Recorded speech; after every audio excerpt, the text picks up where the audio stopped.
Hello Guddu गुड़िया। तो आज हम शुरू करने जा रहे हैं क्लास 10 साइंस का सबसे पहला chapter chemical reaction and equation. ये लेक्चर स्टार्ट करने से पहले मैं आपको एक बात बता दूं कि भाई जो तुम्हारे स्कूल का एग्जाम होता है, जो तुम्हारा प्री बोर्ड होता है और इवन जो तुम्हारे बोर्ड के एग्जाम होते हैं, इस चैप्टर में एक भी क्वेश्चन इस लेक्चर के बाहर से आ ही नहीं सकता।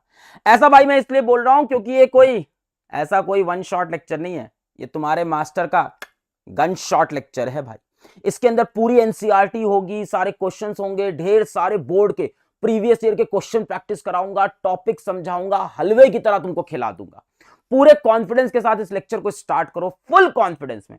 और स्टार्ट करने के पहले नीचे कमेंट में भर देना आई विल विन। मैं बोर्ड में फोड़ के आऊंगा, इसीलिए लिखना है I will win.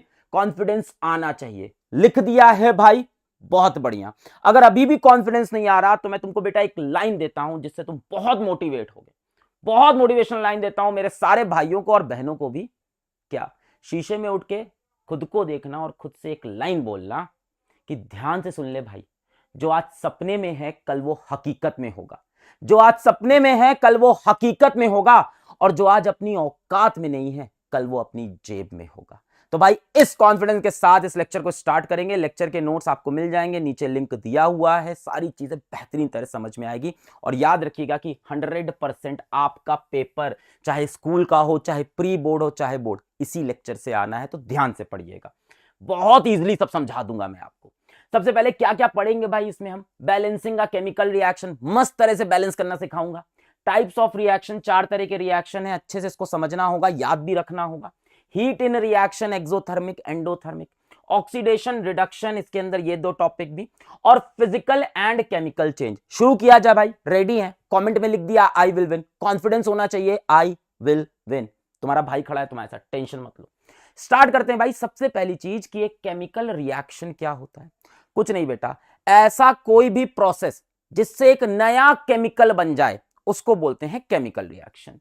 A process in which new chemical या chemicals are formed is called chemical reaction. एक एग्जांपल देख लो, जैसे hydrogen gas react with oxygen gas to produce water under some condition. क्या हुआ कि हाइड्रोजन गैस रिएक्ट की oxygen gas के साथ और क्या बना दी? वाटर। इसी को क्या बोलते हैं? Chemical reaction. कि 2 केमिकल मिले और एक नया केमिकल बन गया, या 2 नए केमिकल बन गए, या 3 नए केमिकल बन गए, इसको बोलते हैं केमिकल रिएक्शन। यहां से सवाल नहीं आते। दूसरी चीज है केमिकल इक्वेशन क्या होती है। अब इसी रिएक्शन को जब आप सिंबल्स के फॉर्म में लिख दो, जैसे आपने देखा होगा हाइड्रोजन को H2 करके लिख देते हैं, ऑक्सीजन को O2 लिख देते हैं, वाटर को क्या लिखते हैं? H2O।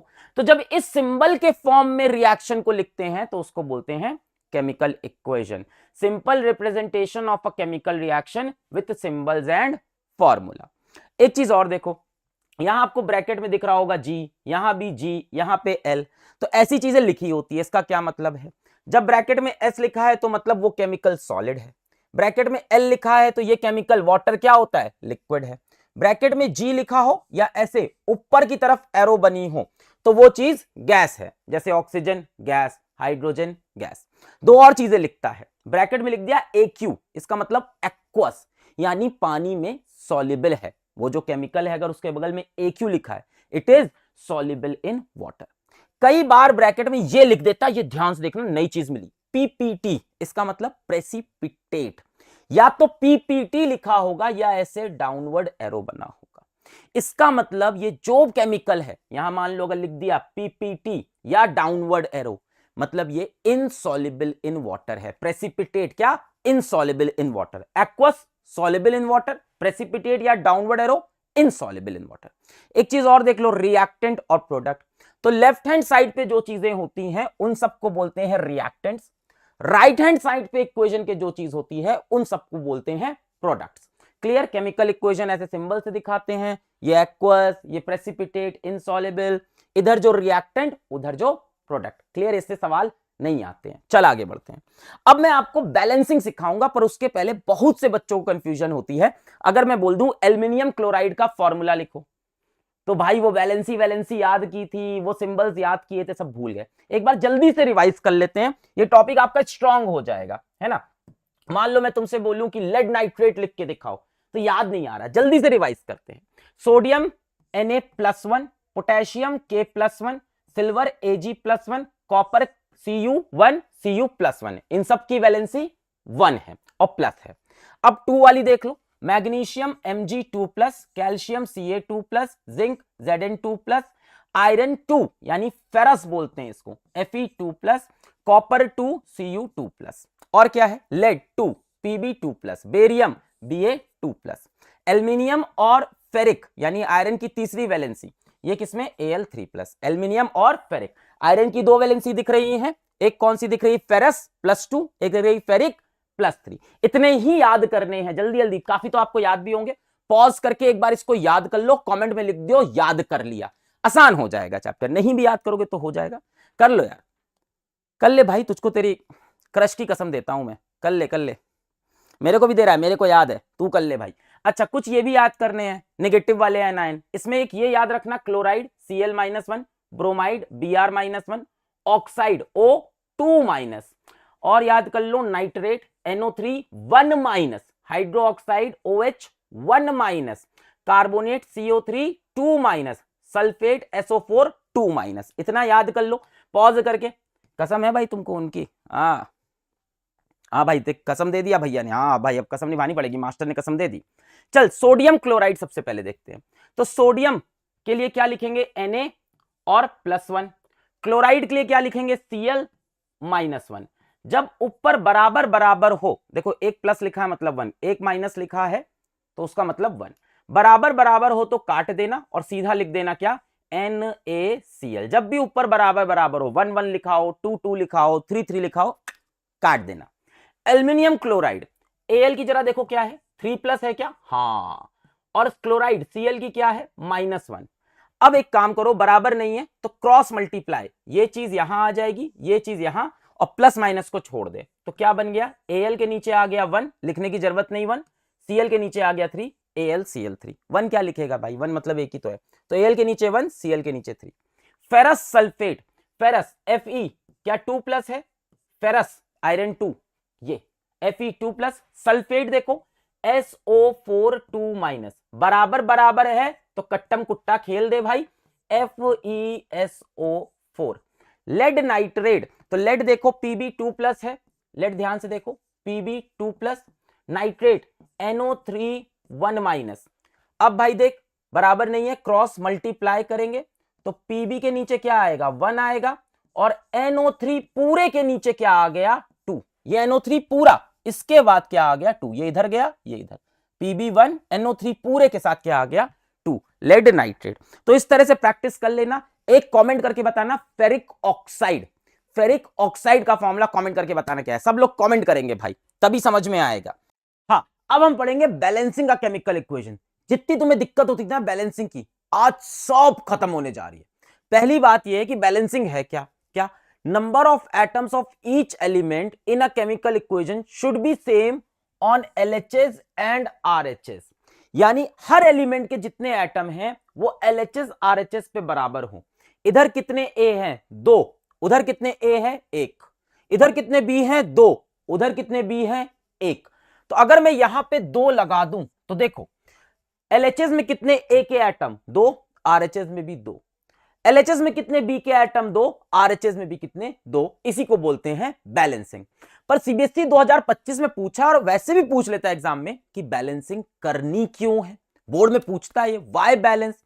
इसलिए बैलेंस करते हैं total mass of reactant should be equal to total mass of product. इधर का जो टोटल मास है वो इधर के टोटल मास के बराबर होना चाहिए, इसीलिए हर एलिमेंट के एटम्स बराबर होने चाहिए। जैसे एग्जांपल ले लो, मान ले ए के एक एटम का मास 2 ग्राम है तो 2 एटम का मास कितना हो गया 4 ग्राम। बी के एक एटम का मास मान लेते हैं 3 ग्राम है तो 2 एटम का कितना हो गया 3 दूना 6 ग्राम। यहां पे आओ, ए के एक एटम का 2, बी के एक एटम का 3, 2 3 5 और 5 दूनी 10। अब mass of product 10 gram, mass of reactant 10 gram, इसीलिए बैलेंस किया जाता है total mass of reactant should be equal to total mass of product.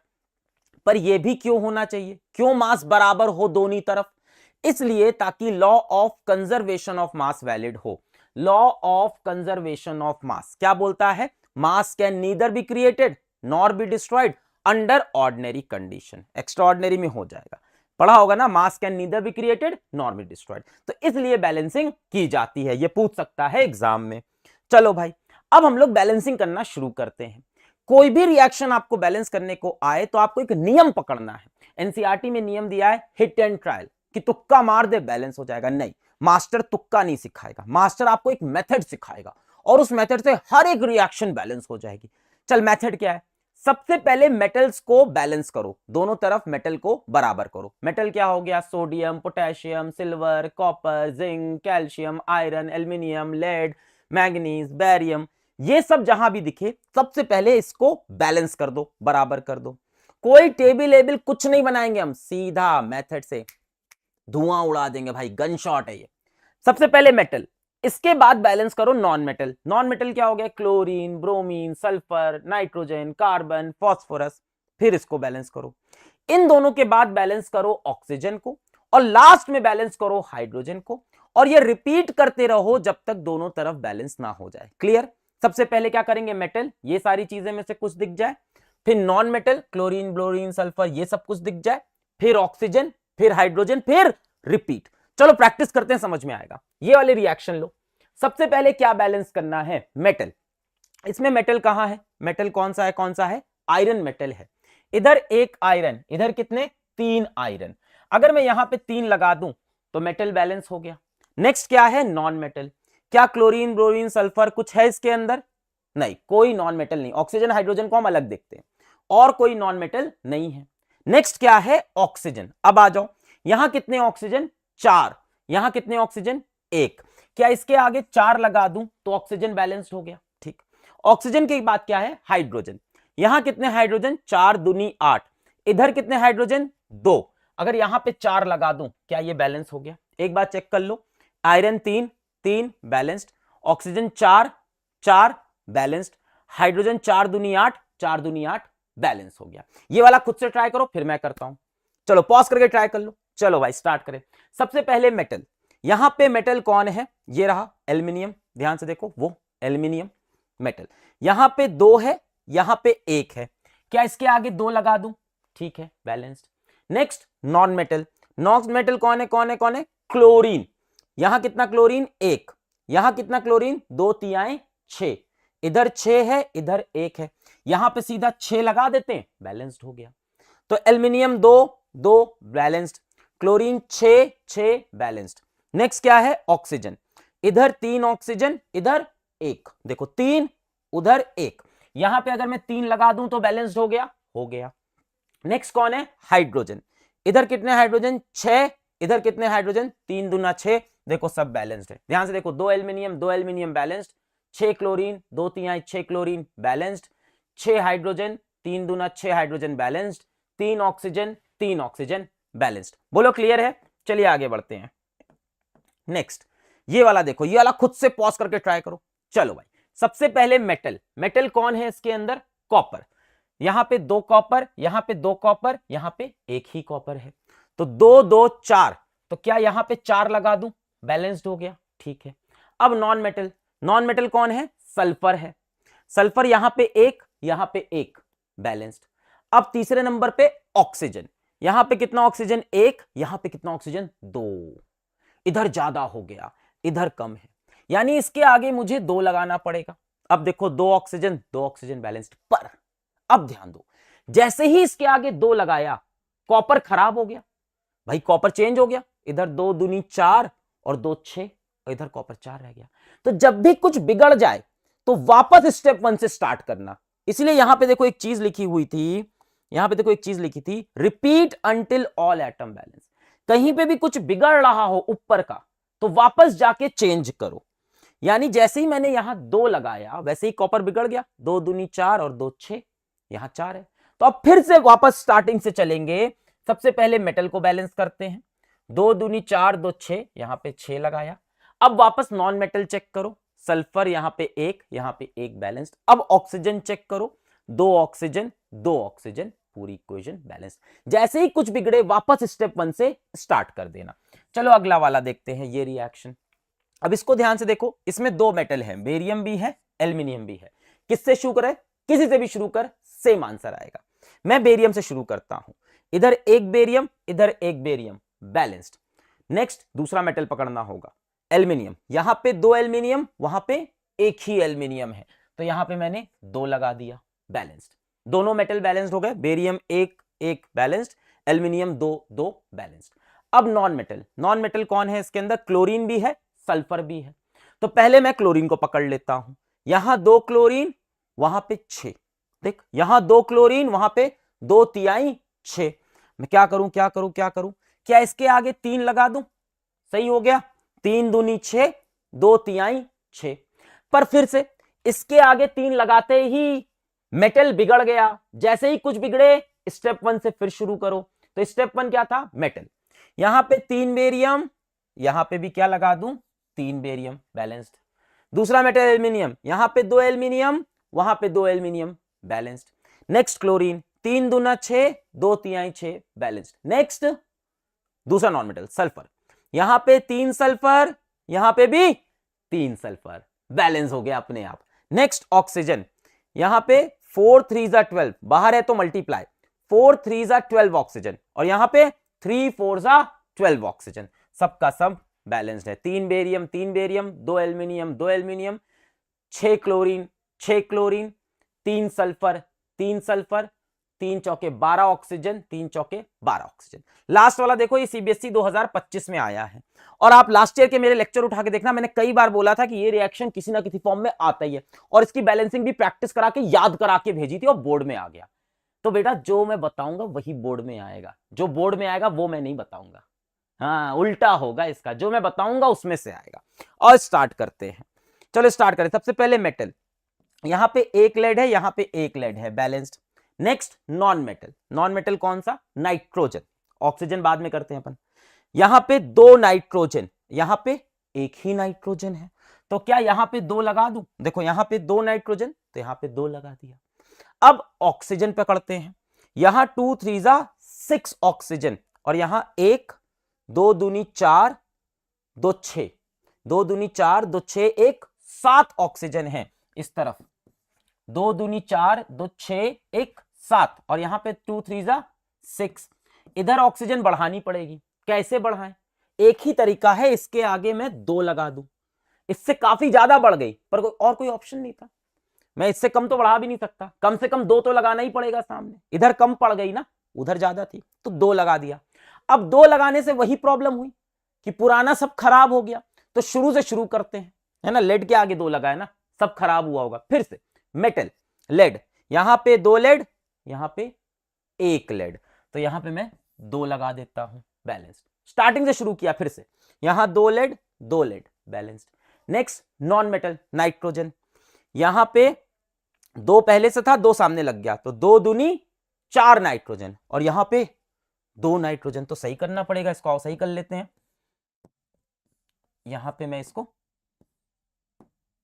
4 लिख लूं, बोलो सही है, 2 2 4 नाइट्रोजन 4, लास्ट ऑक्सीजन 2 3 2 6 6 2 12, 12 ऑक्सीजन है इधर। इधर देखो 2 ऑक्सीजन, 4 2 8 और 2 10, 4 2 8 2 10 और 2 कितने हो गए, 12 ऑक्सीजन, बैलेंस्ड हो गया। अब एक बात सुनो, ये रिएक्शन आपके एग्जाम के लिए बहुत इंपॉर्टेंट है, सिर्फ बैलेंसिंग के लिए नहीं, हमें ये रिएक्शन डिटेल में भी पढ़नी है, डीकंपोजिशन के अंदर पढ़ते हैं हर बार, इसीलिए इस रिएक्शन में कोई एक कोफिशिएंट याद कर लो, कोई एक चीज याद कर लो, NO2 याद रख लो 4 होगा, रट लो, NO2 कितना होगा 4। NO2 जैसे ही आपने 4 याद कर लिया, पूरी रिएक्शन खुद से बैलेंस हो जाएगी अपने आप। तो ऐसा हम करते हैं बैलेंसिंग में, जो इस तरह की रिएक्शन होती है कुछ कुछ याद भी कर लेते हैं यार, काम आती है, यही तो गनशॉट का फायदा है कि NO2 पे 4 होता है, जब भी वाली रिएक्शन दिखे, लेड नाइट्रेट से PbO NO2, तो NO2 पे 4 लगा देंगे, जैसे ही NO2 पे 4 लगाएंगे बाकी सब खुद बैलेंस हो जाएगा, एक फिक्स कर दिया सब बैलेंस। ठीक है, सिखाऊंगा मैं ये सब भी आपको। चलो और कुछ क्वेश्चन प्रैक्टिस करते हैं। सीबीएसई 2025 का सवाल देखो क्या पूछ रहा है, अभी लास्ट ईयर ही आया है, कह रहा है कि इस रिएक्शन में आप वैल्यू निकालो PQRS की, AL के आगे P है, इसके आगे Q, इसके आगे R, इसके आगे S, इसकी वैल्यू बताओ। तो पॉज करके इसको सॉल्व करके कमेंट कर दो यार, हलवा है। स्टार्ट करते हैं, मेटल, यहां पे कितना मेटल, 1, यहां पे 2, तो यहां पे 2 लगा दिया। नॉन मेटल कोई है नहीं। नेक्स्ट ऑक्सीजन, यहां पे 1 ऑक्सीजन, यहां पे 3 ऑक्सीजन, यहां पे 3 लगा दिया, बैलेंस। नेक्स्ट हाइड्रोजन, 3 2 जा 6, यहां पे 2 लिखा है, 3 लगा दें, 3 2 जा 6, बैलेंस हो गया। वैल्यू बताओ, P ये है मेरे ख्याल से, Q ये है, R ये है, S ये है। तो P की वैल्यू 2, Q की वैल्यू 3, R के नीचे कुछ नहीं लिखा है, कुछ नहीं का मतलब 1 हो गया, और S की वैल्यू हो गई 3। बोलो सॉल्व हो गया। नेक्स्ट देखो सीबीएसई 2023 का सवाल, हलवा एकदम वही है। इसमें भी क्या, इस रिएक्शन में एक्स वाई जेड निकालना है। ये रिएक्शन भी किसी ना किसी फॉर्म में आपके बोर्ड में आएगी ही आएगी, प्री बोर्ड में, बोर्ड में आती है। बहुत सारे सेट बनते हैं पेपर के, किसी ना किसी में डेफिनेटली होती है। आओ इसको भी बैलेंसिंग समझ लें। इसमें अगर याद करना है तो याद रखो HCl 4 पे बैलेंस होता है।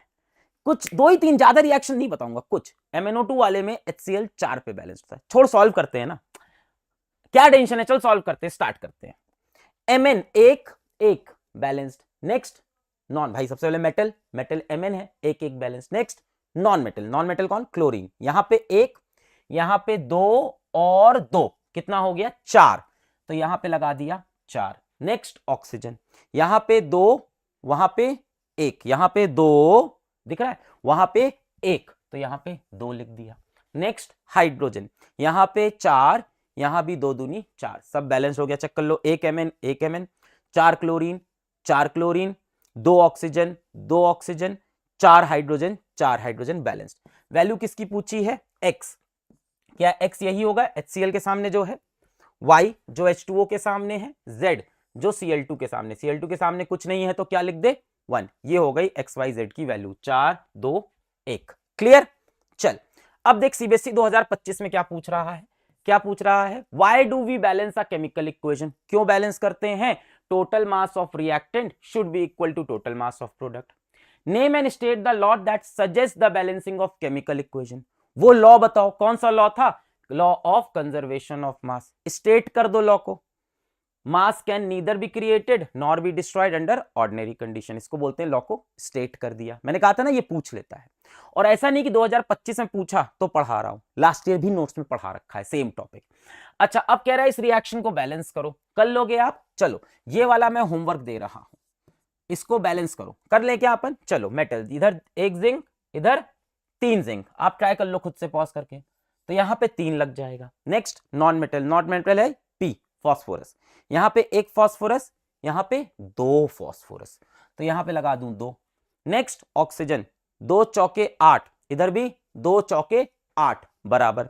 नेक्स्ट है हाइड्रोजन, 2 तिहाई 6, यहां पे 2 है, इसके आगे 3 लगा दूं, 3 2 जा 6, 2 3, सब बैलेंस्ड हो गई। 3 जिंक बैलेंस्ड, 2 फॉस्फोरस बैलेंस्ड, 2 4 जा 8 ऑक्सीजन, 2 4 जा 8 ऑक्सीजन बैलेंस्ड, 2 3 जा 6 हाइड्रोजन, 3 2 जा 6 हाइड्रोजन। बोलो क्लियर है, कोई टेबल कुछ नहीं, metal non metal oxygen hydrogen, हर एक क्वेश्चन सॉल्व, और कहीं बिगड़ जाए तो शुरू से शुरू कर। तो भाई ये थी सारी बैलेंसिंग। इसके बाद क्या है, कैरेक्टरिस्टिक ऑफ केमिकल इक्वेशन। यहां से सवाल जनरली बोर्ड में आते नहीं है कि एक केमिकल रिएक्शन में आपको क्या क्या देखने को मिलेगा, जनरली यहां से सवाल नहीं मिलते हैं बोर्ड में। क्या क्या देखने को मिल सकता है, तो फैक्ट्स देखने को मिल सकता है, फैक्ट्स नहीं फैक्ट्स, FECTS। क्या, F मतलब फॉर्मेशन ऑफ प्रेसिपिटेट, प्रेसिपिटेट मतलब कुछ इनसॉल्युबल चीज मिल जाए हमें रिएक्शन में। दूसरा E मतलब इवोल्यूशन ऑफ अ गैस, कोई गैस निकल जाए, carbon dioxide, oxygen, sulphur dioxide, कोई गैस निकल रही हो। तीसरी चीज C कि कलर चेंज हो जाए, C मतलब कलर चेंज हो जाए, हरे से नीला हो गया, पीले से हरा हो गया, तो रिएक्शन के अंदर कलर चेंज भी हो सकता है। चौथी चीज है T मतलब टेम्परेचर चेंज हो जाए, यानी हीट बाहर निकल रही होगी तो टेम्परेचर बढ़ेगा, हीट एब्जॉर्ब होगी टेम्परेचर घटेगा, तो टेम्परेचर चेंज भी हो सकता है। चौथी चीज है S मतलब स्टेट में चेंज हो, रिएक्टेंट मान लो लिक्विड है, प्रोडक्ट में मान लो गैस बन गया, तो लिक्विड से गैस।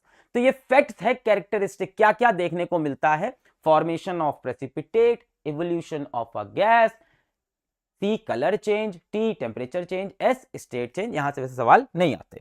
आगे बढ़ते हैं, अब हमें टाइप्स ऑफ केमिकल रिएक्शन पढ़ने हैं। 4 तरह के केमिकल रिएक्शन हमें पढ़ने हैं। सबसे पहला है कॉम्बिनेशन रिएक्शन। सिंपल है कॉम्बिनेशन रिएक्शन कि 2 रिएक्टेंट मिलकर एक सिंगल प्रोडक्ट बन जाए। यहां पे जैसे मैंने बना दिया सिंगल प्रोडक्ट C, 2 रिएक्टेंट मिले, इसको काट दो, एक सिंगल प्रोडक्ट C बन गया। या 3 रिएक्टेंट मिलकर एक सिंगल प्रोडक्ट बना दे, x है ना, जैसे हमने बोला x plus y plus z और फाइनल आंसर आ जाए आपका s। एक सिंगल प्रोडक्ट बनना चाहिए, कंबाइन करके सिंगल प्रोडक्ट बन जाए। क्या है? टू और more reactant combine to form a single product. जिस रिएक्शन के अंदर दो या दो से ज्यादा रिएक्टेंट कंबाइन करें, फाइनली एक ही प्रोडक्ट बने, उसको बोलते हैं कॉम्बिनेशन रिएक्शन। एग्जाम्पल देखते हैं। सबसे पहला है burning of a magnesium ribbon. NCERT भी बताती है हमें। क्या होता है बेटा, हम मैग्नीशियम लेते हैं, ये लिया मैग्नीशियम का रिबन और उसको जला दिया आग में। जब जलाते हैं तो क्या होता है, ऑक्सीजन जो एयर से होती है वो मैग्नीशियम से कंबाइन कर जाती है। मैग्नीशियम और ऑक्सीजन जुड़ के क्या बनेगा, मैग्नीशियम ऑक्साइड MgO। साथ में क्या निकली, बहुत सारी हीट निकलती है। क्लियर है? हमने मैग्नीशियम का रिबन लिया, उसको हमने जलाया, जब जला तो उसने एयर से क्या एब्जॉर्ब किया, ऑक्सीजन। मैग्नीशियम और ऑक्सीजन मिलके क्या बना दिए, MgO, मैग्नीशियम ऑक्साइड, साथ में हीट। ये जो मैग्नीशियम ऑक्साइड है ये सफेद कलर का पाउडर होता है, व्हाइट पाउडर, याद रखना होगा। साथ में हीट निकल रही। जिस रिएक्शन में बेटा हीट निकल जाए, ऐसे रिएक्शन को हम बोलते हैं एक्सोथर्मिक रिएक्शन। किसी भी रिएक्शन में अगर हीट बाहर निकल रही है तो हम बोलते हैं एक्सोथर्मिक रिएक्शन। इंपॉर्टेंट पॉइंट पढ़ लेते हैं। Magnesium Burns with dazzling white flame, very bright light. जब ये जलता है तो बहुत जोर से रोशनी होती है, वेरी ब्राइट लाइट निकलती है, डेजलिंग व्हाइट फ्लेम निकलती है। जब मैग्नीशियम रिबन को आप जलाओगे तो डेजलिंग व्हाइट फ्लेम निकलती है। Next, a white MgO powder in watch glass. Watch glass मतलब ये कटोरा, इसमें क्या बनता है, मैग्नीशियम और ऑक्सीजन कंबाइन करके मैग्नीशियम ऑक्साइड। कैसा, व्हाइट पाउडर बनता है। मैग्नीशियम ऑक्साइड कैसा है, व्हाइट पाउडर बनता है। नेक्स्ट, हीट एनर्जी रिलीजेस सो टेम्परेचर इंक्रीजेस। बहुत सारी हीट बाहर निकलती है। कॉम्बिनेशन रिएक्शन भी है क्योंकि दोनों कंबाइन करके सिंगल प्रोडक्ट बना रहे हैं, और एक्सोथर्मिक रिएक्शन भी है। क्यों? क्योंकि हीट बाहर निकल रही। जब भी हीट बाहर निकलती है तो एक्सोथर्मिक रिएक्शन। याद रहेगा, मैग्नीशियम और ऑक्सीजन कंबाइन किए, मैग्नीशियम ऑक्साइड बना, किस रंग का, सफेद पाउडर, और हीट निकली, डेजलिंग व्हाइट लाइट निकलती है, व्हाइट पाउडर बनता है, हीट एनर्जी निकलती है, इसीलिए ये एक्सोथर्मिक भी है और कॉम्बिनेशन भी है। ठीक, देखो रिएक्शन बैलेंस होनी चाहिए वरना नंबर पूरे नहीं मिलेंगे। 2 mg 2 mg 2 oxygen 2 oxygen, balance. आइए सवाल देखते हैं। पहला सवाल ये, व्हाई डू वी रब मैग्नीशियम विद सैंड पेपर। जब भी हम मैग्नीशियम रिबन लेते हैं तो इसको सैंड पेपर से घिसते हैं। घर में आपने देखा होगा, लेबर एबर आते हैं, लोहे के सामान को पहले एक पेपर से घिसते हैं, सैंड पेपर से, उसको रेगमाल कहते हैं, कुछ भी कह दो, सैंड घस घस घस। क्यों घिसते हैं बेटा हम इसको, क्योंकि हो सकता हो इसके ऊपर पहले से मैग्नीशियम ऑक्साइड की लेयर बनी हो, तो हम घिस के उस लेयर को साफ कर देते हैं। To remove any layer of magnesium oxide already present on magnesium ribbon. हो सकता हो पहले से उस पर कोई ऑक्साइड की लेयर हो, घिस के हम उसको साफ कर देते हैं। Why to keep magnesium ribbon away from your eye. जब उसको जला रहे हैं अपनी आंखों से दूर। क्यों? क्योंकि dazzling white light, very bright light निकल रही है, और वो वेरी ब्राइट लाइट क्या कर सकती है, अगर बहुत देर आप उसको देख लिए और फिर थोड़ी देर आपको कुछ दिखाई नहीं पड़ेगा, होता है कि बहुत रोशनी में चले जाओ, थोड़ी देर बाद थोड़े से अंधेरे में जाओ, कुछ दिखाई नहीं, इसीलिए इसको डायरेक्टली देखना नहीं चाहिए। Because the reaction is exothermic, एक तो हीट निकल रही है, and it emits dazzling white light so bright that you can not see for a short time after looking at it. इस पे देखने के बाद थोड़ी देर तक हमें कुछ दिखाई नहीं पड़ेगा, इसलिए इसको डायरेक्टली देखना नहीं चाहिए। सवाल सीबीएसई 2025 क्या है, विच, देखो अभी आया है, select from the following statement which is not true about burning of magnesium. क्या सच नहीं है? It burns with a dazzling white flame, सच है। A white powder is formed on burning magnesium oxide, सच है। इट इज एंडोथर्मिक रिएक्शन, झूठ है। कैसा है? एक्सोथर्मिक, हीट निकलती है।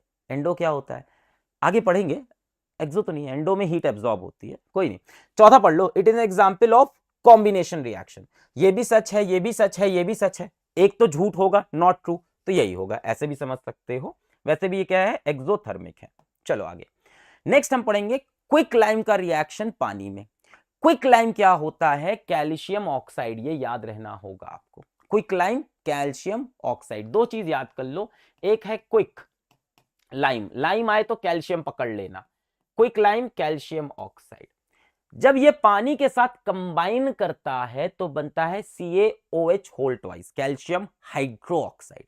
इसको बोलते हैं slaked lime, slaked lime, slaked lime. देखो लाइम का मतलब कैल्शियम, स्लेग्ड में ध्यान से देखो, यहां पे लेक दिख रही है, लेक का मतलब पानी, तो कैल्शियम हाइड्रो ऑक्साइड, पानी आ गया, कैल्शियम हाइड्रो ऑक्साइड। ठीक है, तो क्विक लाइम जब पानी से रिएक्ट करती है तो दोनों कंबाइन करते हैं, कंबाइन करके बनाते हैं slaked lime calcium hydro oxide. और इस रिएक्शन में भी क्या निकलती है, हीट, तो ये भी कैसा हो गया, एक्सोथर्मिक भी हो गया। ठीक है, चलो क्या सबसे पहली चीज, rise in temperature, exothermic reaction, क्यों, क्योंकि हीट निकल रही है। इन्हीं में से सवाल आता है एग्जाम में, तो ये पॉइंटर्स याद रखना। दूसरी बात, quick lime reacts vigorously with water, बहुत तेज रिएक्ट करती है, बहुत हीट निकालती है, विग्रसली, रैपिडली, स्पीडली, बहुत तेज गंदे से रिएक्ट करती है। Water added slowly because reaction is exothermic, पानी धीमे धीमे डालना है। क्विक लाइम कैल्शियम ऑक्साइड में पानी धीमे धीमे धीमे डालना है, क्यों, क्योंकि ढेर सारा पानी डाला और बहुत सारी हीट निकली तो भाई जिस बीकर में कर रहे हैं हम ये रिएक्शन वो फट जाएगा, इसीलिए वाटर एडेड स्लोली। एग्जाम में पूछ लिया क्यों पानी धीमे धीमे, because it is highly exothermic. अगर एक साथ वाटर ऐड कर देंगे तो बहुत हीट निकलेगी और बीकर बस्ट कर जाएगा। कॉम्बिनेशन रिएक्शन है, CaO प्लस H2O कंबाइन किया, CaOH होल ट्वाइस, तो कॉम्बिनेशन तो है, दो चीज मिलकर एक बनी, साथ में ये एक्सोथर्मिक भी है, क्यों, क्योंकि हीट बाहर निकल रही। अच्छा, ये क्विक लाइम कहां इस्तेमाल होता है, याद रखना, सीमेंट बनाने में इस्तेमाल होता है, और स्लेग लाइम इस्तेमाल होता है घर में व्हाइट वॉश करने में, आगे ये भी पढ़ाएंगे। तो ये सारे पॉइंट्स आपको याद रहने चाहिए। क्विक लाइम कहां इस्तेमाल होता है, सीमेंट बनाने में, स्लेग लाइम आगे सिखाऊंगा कहां पे, व्हाइट वॉश में। रिएक्शन याद होनी चाहिए, CaO प्लस H2O कंबाइन किया, CaOH whole twice plus heat, balanced है, एक कैल्शियम, दो ऑक्सीजन दो ऑक्सीजन, दो हाइड्रोजन दो हाइड्रोजन, बैलेंस्ड। क्लियर है, क्विक लाइम CaO, स्लेग्ड लाइम, स्लेग्ड में लेक दिख रहा, लाइम का मतलब कैल्शियम, कैल्शियम हाइड्रो ऑक्साइड। ठीक है, चलो भाई आगे बढ़ते हैं। चलो नेक्स्ट है बेटा व्हाइट वॉश वॉल। अब क्या होता है, जो स्लेग्ड लाइम बना था उसको हम क्या करते हैं, दीवार के ऊपर पोत देते हैं, है ना, स्लेग्ड लाइम को हम दीवार के ऊपर पोत देते हैं और पोतने के बाद 2-3 दिन छोड़ देते हैं। जब उसको 2-3 दिन हम छोड़ देते हैं तो वो स्लेग्ड लाइम क्या करता है, अगल बगल से कार्बन डाइऑक्साइड एब्जॉर्ब कर लेता है। तो क्या होता है, calcium hydroxide slaked lime solution is used for white washing wall, it react slowly with carbon dioxide from air. हमने ऐसे पोत के छोड़ दिया, धीमे धीमे क्या करता है, ये कार्बन डाइऑक्साइड एयर से एब्जॉर्ब करता जाता है। अब देखो calcium hydroxide slaked lime carbon dioxide को एब्जॉर्ब किया, दोनों मिलके क्या बन गए, कैल्शियम कार्बोनेट बन गए, और यही कैल्शियम कार्बोनेट क्या देता है, चमकीली चमकीली दीवार देता है। देखा होगा ना घर पे जब व्हाइट वॉश होता है, तो जब टाइम व्हाइट वॉश होता है दीवार गंदी गंदी दिखती है, तब तो चमकती ही नहीं है, क्योंकि व्हाइट वॉश करने के बाद क्या होता है, धीमे धीमे जो कैल्शियम हाइड्रोक्साइड है वो कार्बन डाइऑक्साइड से रिएक्ट करता जाता है, और रिएक्ट करके क्या बनाता है, कैल्शियम कार्बोनेट, जो कि क्या देता है, चमकीली चमकीली दीवार देता है, साथ में वाटर निकल जाता है। CaCO3 is formed in 2-3 days on wall. This layer of CaCO3 calcium carbonate gives shiny wall. तो इस तरह से शाइनी वॉल मिल जाती है। स्लेग्ड लाइम का इस्तेमाल किसमें होता है, व्हाइट वॉश वॉल में होता है। क्लियर, चलिए आगे बढ़ते हैं। और क्या एग्जांपल्स हैं कॉम्बिनेशन रिएक्शन के, एक है बर्निंग ऑफ कोल, कोल मतलब कार्बन, तो कार्बन ऑक्सीजन से कंबाइन किया, क्या बना दिया, carbon dioxide, combination reaction. Formation of water from hydrogen and oxygen, hydrogen और ऑक्सीजन आपस में कंबाइन किए, क्या बन गया, वाटर, कैसा रिएक्शन, कॉम्बिनेशन रिएक्शन। CBSE 2023 सवाल क्या है, select from the following a process in which a combination reaction is involve, बताइए। ब्लैक एंड व्हाइट फोटोग्राफी, ये तो नहीं पढ़ाया कॉम्बिनेशन में। बर्निंग ऑफ कोल, हाँ इसमें क्या होता है, combination reaction. Burning of methane, नहीं बेटा। डाइजेशन ऑफ फूड, नहीं, क्या पढ़ाया इसके अंदर, सिर्फ बर्निंग ऑफ कोल। इसके बाहर से सवाल नहीं आएगा, टेंशन ना ले। नेक्स्ट जो तरीका है रिएक्शन होने का वो है डीकंपोजिशन रिएक्शन। कॉम्बिनेशन में आपने देखा कि दो केमिकल मिलकर एक प्रोडक्ट दे रहे थे। डीकंपोजिशन में इसका उल्टा हो जाता है कि एक चीज टूटकर दो बन जाती है। Reverse of combination, reverse of combination क्या है? One reactant breaks into two और मोर प्रोडक्ट्स। एक रिएक्टेंट टूट जाएगा, जैसे ए, ये टूट के क्या बना दिया? बी और सी बना दिया। तो कॉम्बिनेशन का जस्ट उल्टा है। कॉम्बिनेशन में दो चीज मिलकर एक नई चीज बना रही थी, इसमें एक चीज टूटकर दो या दो से ज्यादा चीज बना देगी। One reactant breaks into two और मोर प्रोडक्ट्स। एग्जाम्पल देखो, हमारे पास कैल्शियम कार्बोनेट है, इसको लाइमस्टोन भी बोलते हैं। कैल्शियम कार्बोनेट को हमने गर्म किया, गर्म किया, गर्म किया, गर्म करने से क्या हुआ? ये टूट गया। टूटा तो क्या निकला? एक कैल्शियम ऑक्सीजन के साथ भाग गया, कैल्शियम ऑक्साइड, क्विकलाइम।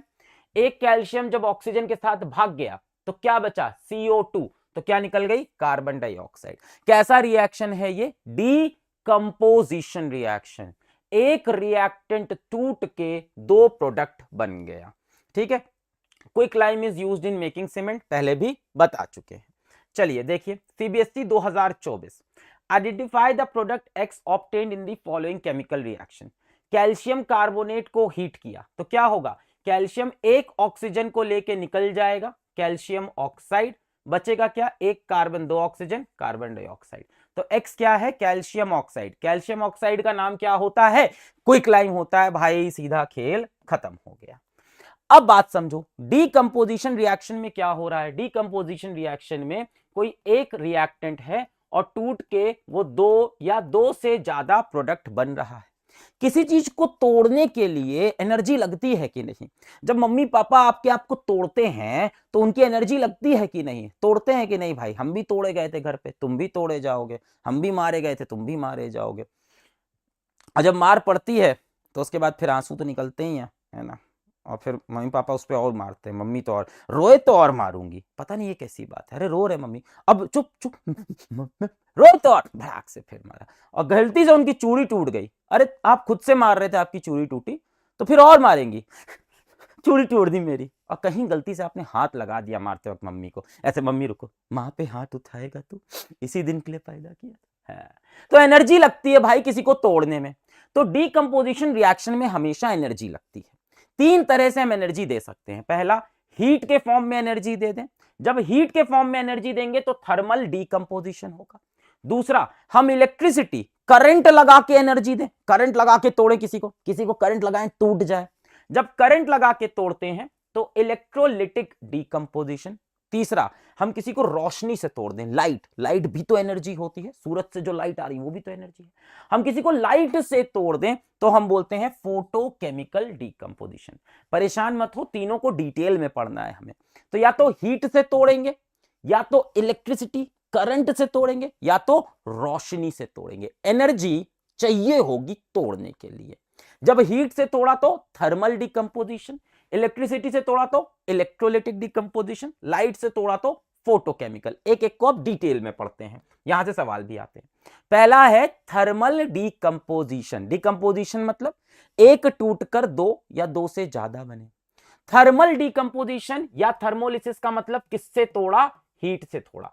इसमें ये वाला एग्जाम्पल बेटा बहुत इंपॉर्टेंट है, बोर्ड में हर साल आता है। क्या? हमने फेरस सल्फेट के क्रिस्टल लिए। फेरस सल्फेट के क्रिस्टल कैसे होते हैं? हरे रंग के होते हैं, ये दिख रहा है, हरे रंग का क्रिस्टल होता है। इसको जब हम हीट करते हैं तो टूटेगा। किसी चीज को हीट किया तो थर्मल डीकंपोजिशन, तो ये टूटता है। टूट के क्या क्या बनता है याद रखना होगा। पहला, फेरिक ऑक्साइड Fe2O3। दूसरा, सल्फर डाइऑक्साइड, सल्फर ट्राइऑक्साइड, ये बड़ा आसान है, SO2 और SO3, सल्फर से दो oxide, SO2 sulphur dioxide, sulphur trioxide. ठीक, तो ये रिएक्शन आपको याद होनी चाहिए। देखिए ये बैलेंस्ड भी है। फेरस सल्फेट के क्रिस्टल को हमने हीट किया, किस रंग के थे? ग्रीन रंग के थे। हीट करने के बाद जो पाउडर बन के आया फेरिक ऑक्साइड किस रंग का है? रेडिश ब्राउन रंग का है। और गैसेस निकली सल्फर डाइऑक्साइड और सल्फर ट्राइऑक्साइड निकली। तो ये रिएक्शन और कलर हमें याद होने चाहिए। क्या है? फेरस सल्फेट क्रिस्टल हरे रंग के, हीट किया, टूटे, ferric oxide reddish brown, SO2 और SO3।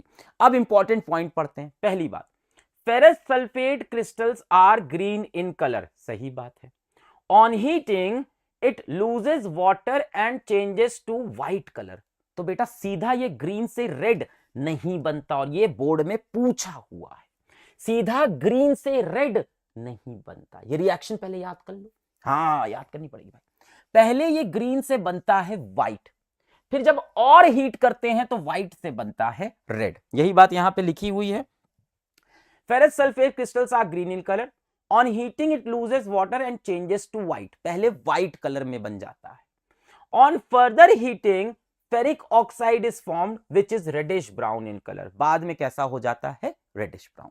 साथ में SO2 और SO3। अब सुनो, smell of burning sulphur, match stick, माचिस जब जलाते हो महक नहीं आती है? माचिस लाके बड़ी खूबसूरत महक सर, नशा तो नहीं करते हो माचिस जला के?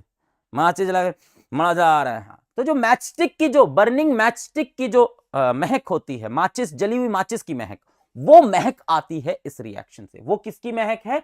जले हुए सल्फर की, smell of burning sulphur. Smell of SO2, suffocating odour या पंजेंट स्मेल। ये स्मेल कैसी होती है? सफोकेटिंग। अगर माचिस जला के थोड़ी देर नाक के पास बुझा के, जैसे जलाया, बुझा के जो धुआं आता है वो नाक में थोड़ी देर, नाक के पूरे बाल ऐसे एकदम जलने लगते हैं ना। हाँ, सर कैसी गंदी बातें कर रहे हो? गंदी क्या, बायोलॉजी है, नाक में बाल होते हैं, उसका भी अपना काम होता है। तो वो जलने लगते हैं। तो कैसी है? सफोकेटिंग, पंजेंट अडर आती है इस रिएक्शन में। पूछ सकता है बोर्ड में, कैसी स्मेल है? सफोकेटिंग, मैच स्टिक जैसी। अच्छा, SO2 और SO3 जो निकलते हैं ये एयर पॉल्यूटेंट है, पॉल्यूशन करता है, सल्फर डाइऑक्साइड और सल्फर डाइऑक्साइड, और ये एसिडिक इन नेचर है। ये दोनों का नेचर कैसा है? एसिड का नेचर है, एसिड का नेचर है।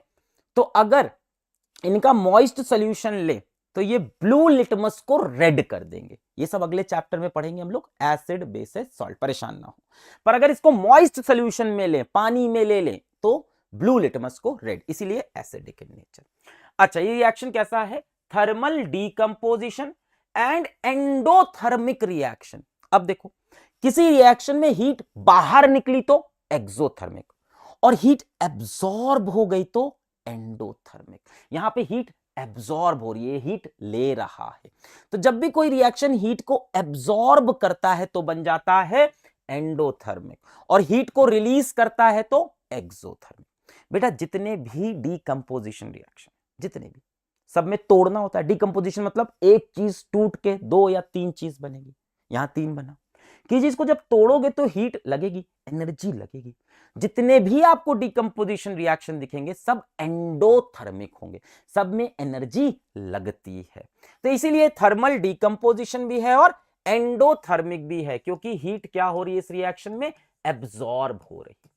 हीट अगर रिलीज होती तो एक्सोथर्मिक बनता। ये देख लीजिए कैसे करना है। ये बबीता जी हैं, रिएक्शन कर रही हैं, आपकी भी होंगी बबीता। तो ये कैसे रिएक्शन कर रही हैं, इसमें कुछ कुछ चीजों का ध्यान देना है कि आपने क्या लिया। यहां पे फेरस सल्फेट के क्रिस्टल लिए, फेरस सल्फेट क्रिस्टल को हीट कर रही हैं। Do not point the mouth of boiling tube at your neighbour और योर सेल्फ।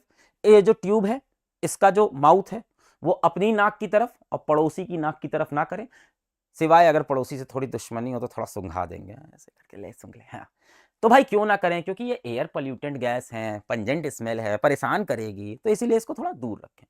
पर अगर स्मेल करनी भी हो गैस, क्यों करेंगे? टेस्ट भी तो करना है कौन सी गैस निकली, तो थोड़ा सा ऐसे वेव कर ले, ऐसे, हाँ, माचिस के जलने की महक, ऐसा नहीं करना है, ठीक है।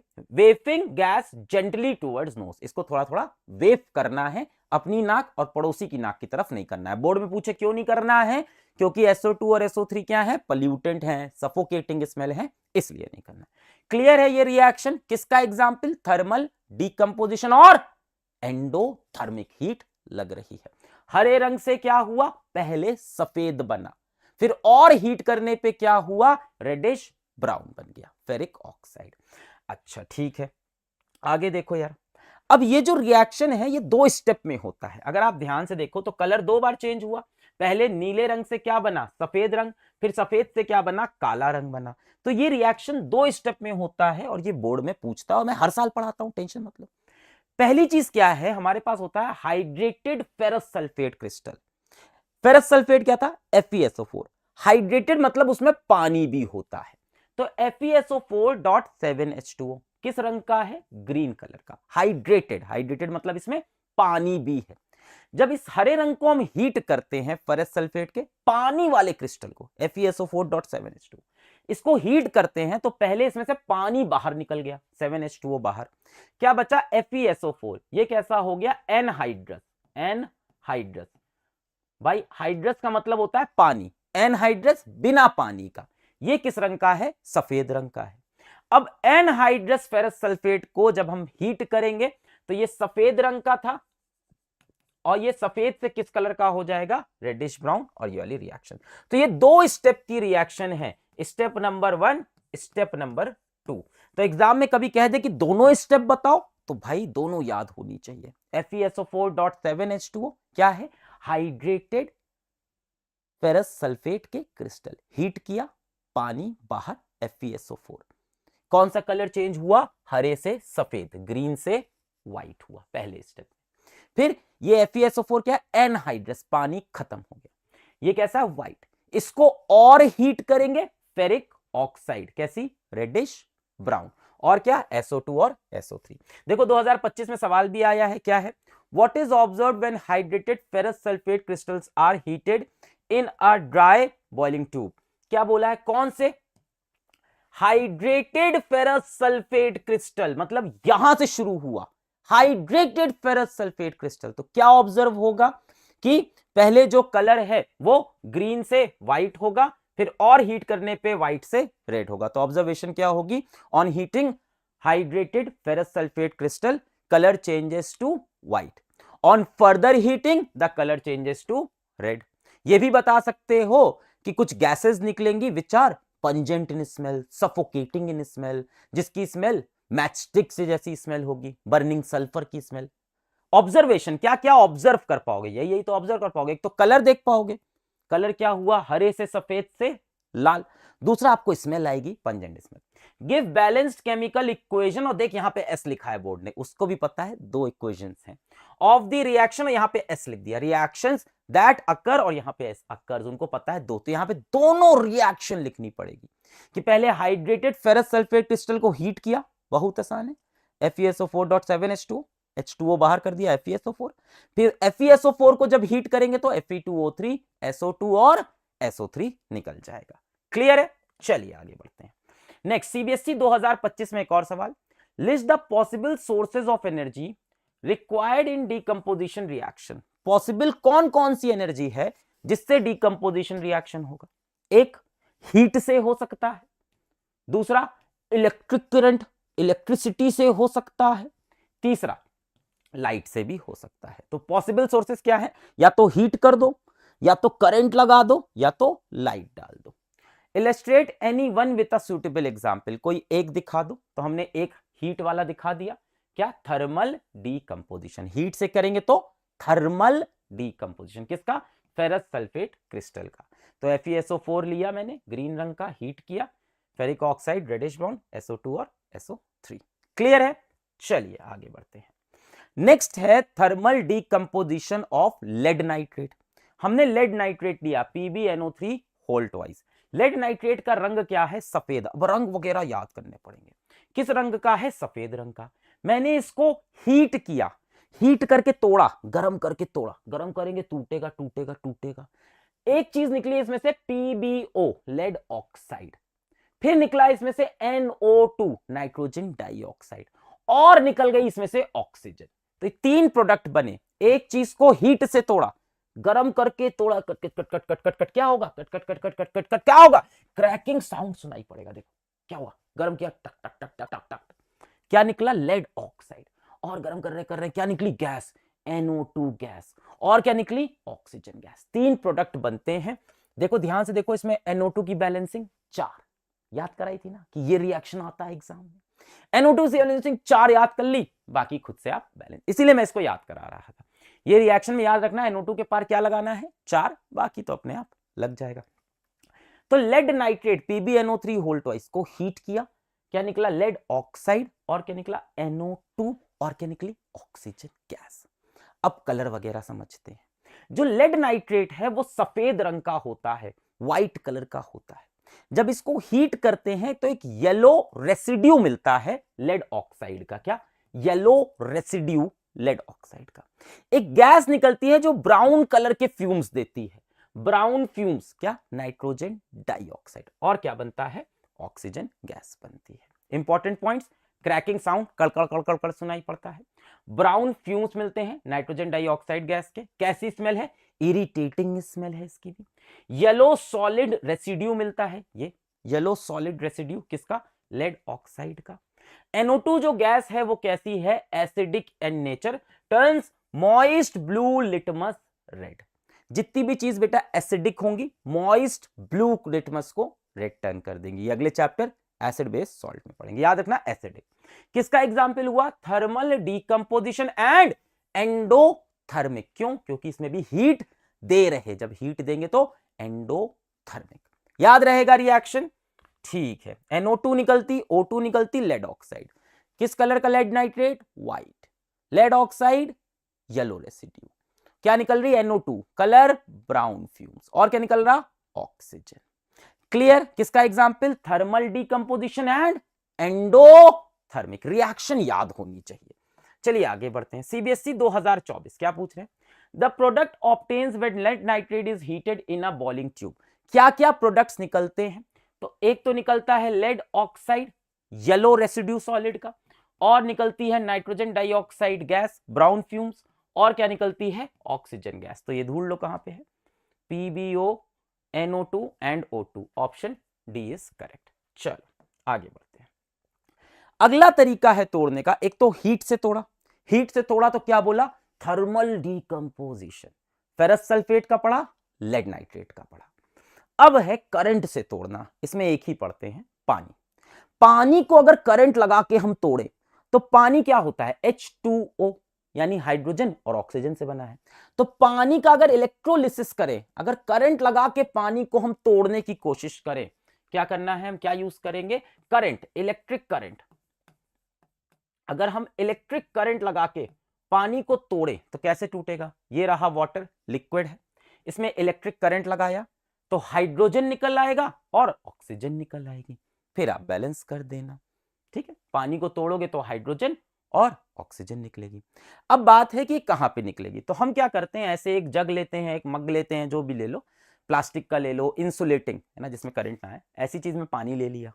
फिर हमने क्या किया, 2 टेस्ट ट्यूब उल्टे करके डाल दिए, इन्वर्टेड टेस्ट ट्यूब डाल दिए। फिर हमने क्या किया, यहां पे हमने एक इलेक्ट्रोड लगा दिया, ग्रेफाइट वगैरह का किसी चीज का हम इलेक्ट्रोड लगा देते हैं यहाँ पे। इस इलेक्ट्रोड को हमने कनेक्ट कर दिया 6 वोल्ट की बैटरी से। अब सुनो, बैटरी के पॉजिटिव टर्मिनल से जिसको कनेक्ट करते हैं उसको बोलते हैं एनोड, बैटरी के नेगेटिव टर्मिनल से जिसको कनेक्ट करते हैं उसको बोलते हैं कैथोड। ठीक, याद रखना है, पॉजिटिव से जो कनेक्ट हुआ, पॉजिटिव से जो कनेक्ट हुआ एनोड, नेगेटिव से जो कनेक्ट हुआ वो कैथोड। फिर हमने इसको गड़ गड़ गड़ गड़ गड़ गड़ गड़ गड़ हीट किया। हीट करने में हमने देखा कि इस तरफ एनोड पे निकली ऑक्सीजन गैस और कैथोड पे निकली हाइड्रोजन गैस। भाई इसमें करंट पास किया, करंट पास किया तो इसके अंदर से गैस बनी, गैस बनी। टेस्ट ट्यूब उल्टे रखे तो गैस बन बन के बबल बन के टेस्ट ट्यूब में ऊपर की तरफ आने लगी। भाई टेस्ट ट्यूब उल्टा रखा था, उसमें पानी था, गैस बन बन के पानी के ऊपर आने लगी। ठीक, एनोड पे क्या बनती है? ऑक्सीजन, कैथोड पे क्या बनती है? हाइड्रोजन। अब ये याद रखने का तरीका भी है, बहुत सिंपल। क्या? पाव, पाव खाते हैं, बर्गर पाव, उससे याद रहेगा। पाव, P का मतलब पॉजिटिव, A का मतलब एनोड, कौन पॉजिटिव होता है? एनोड। O का मतलब ऑक्सीजन। सिंपल है। देख, एनोड पे क्या बन रहा? ऑक्सीजन। एनोड कैसा है? पॉजिटिव। तो इलेक्ट्रोलिटिक डिकंपोजिशन, करंट से तोड़ना या इलेक्ट्रोलिसिस पानी का जब हम करते हैं तो पॉजिटिव नेगेटिव पे हाइड्रोजन ऑक्सीजन निकलते हैं। कैसे याद रखें, कहां क्या निकलता है? पाव से, जो पाव खाते हैं, मिसल पाव है ना, पाव भाजी। Positive anode oxygen. तो पॉजिटिव वाला कौन होता है? एनोड होता है। एनोड पे क्या बनती है? ऑक्सीजन बनती है। तो अब दूसरा वाला नेगेटिव क्या हो जाएगा? कैथोड। कैथोड पे क्या बनेगी? हाइड्रोजन। याद रहेगा। इसको बैलेंस करना बहुत जरूरी है। क्यों जरूरी है जरा समझो। यहां पे मैं पूछूं किस वॉल्यूम में हाइड्रोजन और ऑक्सीजन बन रहा है, तो हाइड्रोजन के बाहर क्या लिखा है? 2, ऑक्सीजन के बाहर क्या लिखा है? 1। तो वॉल्यूम क्या है हाइड्रोजन और ऑक्सीजन का? 2:1। याद रखिएगा, वॉल्यूम क्या है? 2:1 के वॉल्यूम में हाइड्रोजन ऑक्सीजन। मतलब मैं यहां पे देखूं कि वॉल्यूम क्या होगा, तो ये कितना वॉल्यूम होगा? ये डबल होगा और ये उसका आधा होगा। 2:1, ये 2 होगा तो ये वॉल्यूम 1 होगा। ठीक है, अब देख लो वही चीजें लिखी हैं क्या? H2 gas is obtained at cathode and O2 gas at anode. याद रहेगा, पाओ positive, anode oxygen. Volume of gases की बात करें तो हाइड्रोजन और ऑक्सीजन का रेशियो क्या रहेगा? 2:1। एक चीज और होती है जो लास्ट ईयर आप देख लेना, किसी ने नहीं पढ़ाई थी इंटरनेट पे, मैंने पढ़ाई थी और बोर्ड में 2025 में सवाल आ गया था सीधा, और बच्चों ने कमेंट में भी ये बोला था, ये चीज सिर्फ आपने पढ़ाई थी इंटरनेट पे। क्या? वॉल्यूम का रेशियो हर कोई बताता है, मास का नहीं बताते कि क्या मास का रेशियो होगा। अगर इसको मैं वेट करूं, इस गैस का अगर मैं वेट करूं, अगर मैं इसका मास देखूं, तो मास का क्या रेशियो होगा? तो मास का रेशियो हाइड्रोजन इस टू ऑक्सीजन का 1:8 होगा। वॉल्यूम का रेशियो 2:1, मास का रेशियो 1:8। ये मास का रेशियो है और ये वॉल्यूम का। अब कह रहे हो इसका वॉल्यूम ज्यादा है, मास कम है, हल्की है हाइड्रोजन, ऑक्सीजन भारी भरकम होती है। ठीक है, तो 2:1 वॉल्यूम का रेशियो, 1:8 मास का रेशियो होता है। चलो आगे देखते हैं और क्या है। अगर हम एक बर्निंग कैंडल लेके आए, एक जलती हुई कैंडल लेके आए हम कैथोड पे और एनोड पे, तो हमें क्या क्या दिखेगा? पहले हम बर्निंग कैंडल लाए कैथोड पे। कैथोड पे कौन सी गैस है? हाइड्रोजन गैस है। जब भी आप burning candle, burning stick hydrogen के पास लाते हो तो पॉप साउंड सुनाई पड़ता है। पॉप साउंड समझते हैं? देख, ये पॉप साउंड सुनाई पड़ता है। क्यों? क्योंकि हाइड्रोजन बहुत ज्वलनशील होती है, हाइड्रोजन फ्यूल होता है। तो जैसे आप बर्निंग कैंडल या एक बर्निंग स्टिक, मतलब अगरबत्ती एक जलती हुई ले आओ, कहां पे? कहां पे? कैथोड के पास, जहां हाइड्रोजन है। और मान लो यहां से थोड़ी सी हाइड्रोजन लीक भी हो रही होगी, तो जैसे ही हाइड्रोजन थोड़ी सी लीक हुई तो पप से जल जाएगी, और जैसी पप से जलेगी वो अगरबत्ती को या कैंडल को बुझा देती है। क्यों बुझाती है? क्योंकि हाइड्रोजन खुद तो जलती है पर सपोर्टर ऑफ कंबशन नहीं होती, तो खुद तो जलेंगे पर आग नहीं लगने देंगे। तो क्या है? Pop sound heard and candle extinguishes, candle बुझ जाती है। Why? Hydrogen is combustible but not a supporter of combustion. खुद तो जलेगी तेजी से, धड़ से, पर इतनी तेज जली कि आग बुझ गई। Combustible but not a supporter of combustion. Next मैं बर्निंग कैंडल लेके आया एनोड पे। एनोड पे कौन है? ऑक्सीजन, पॉजिटिव एनोड ऑक्सीजन, पाव पॉजिटिव एनोड ऑक्सीजन, एनोड पे ऑक्सीजन। अब ऑक्सीजन का क्या खेल है? ऑक्सीजन बढ़िया मस्त जलती है, ठीक है, मतलब खुद नहीं जलती है, सपोर्टर ऑफ कंबशन है, sorry. Candle burns more brightly, rekindles a glowing splinter. Oxygen क्या करती है? कहीं भी आग लगी हो तो उसको बढ़ा देती है। आपको पता होगा ना, oxygen is supporter of combustion, oxygen की जरूरत होती है।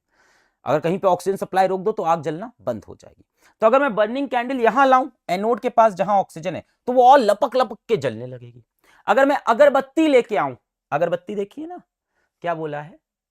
Splinter, glowing splinter. स्प्लिंटर क्या? वो देखिए, वो जो झाड़ू होती है, जो सीक वाली झाड़ू, मार खाए होगे उससे ना बचपन में, उसमें से एक सीक तोड़ लूं और उसमें आग लगा लूं तो ऐसे सुलगती रहेगी ना। अगर वो सुलगती हुई स्प्लिंटर यहां लेके आऊं तो भक्क से उसमें आग लग जाएगी। यानी रिकिंडल्स अ ग्लोइंग स्प्लिंटर, ऑक्सीजन आग लगाता है।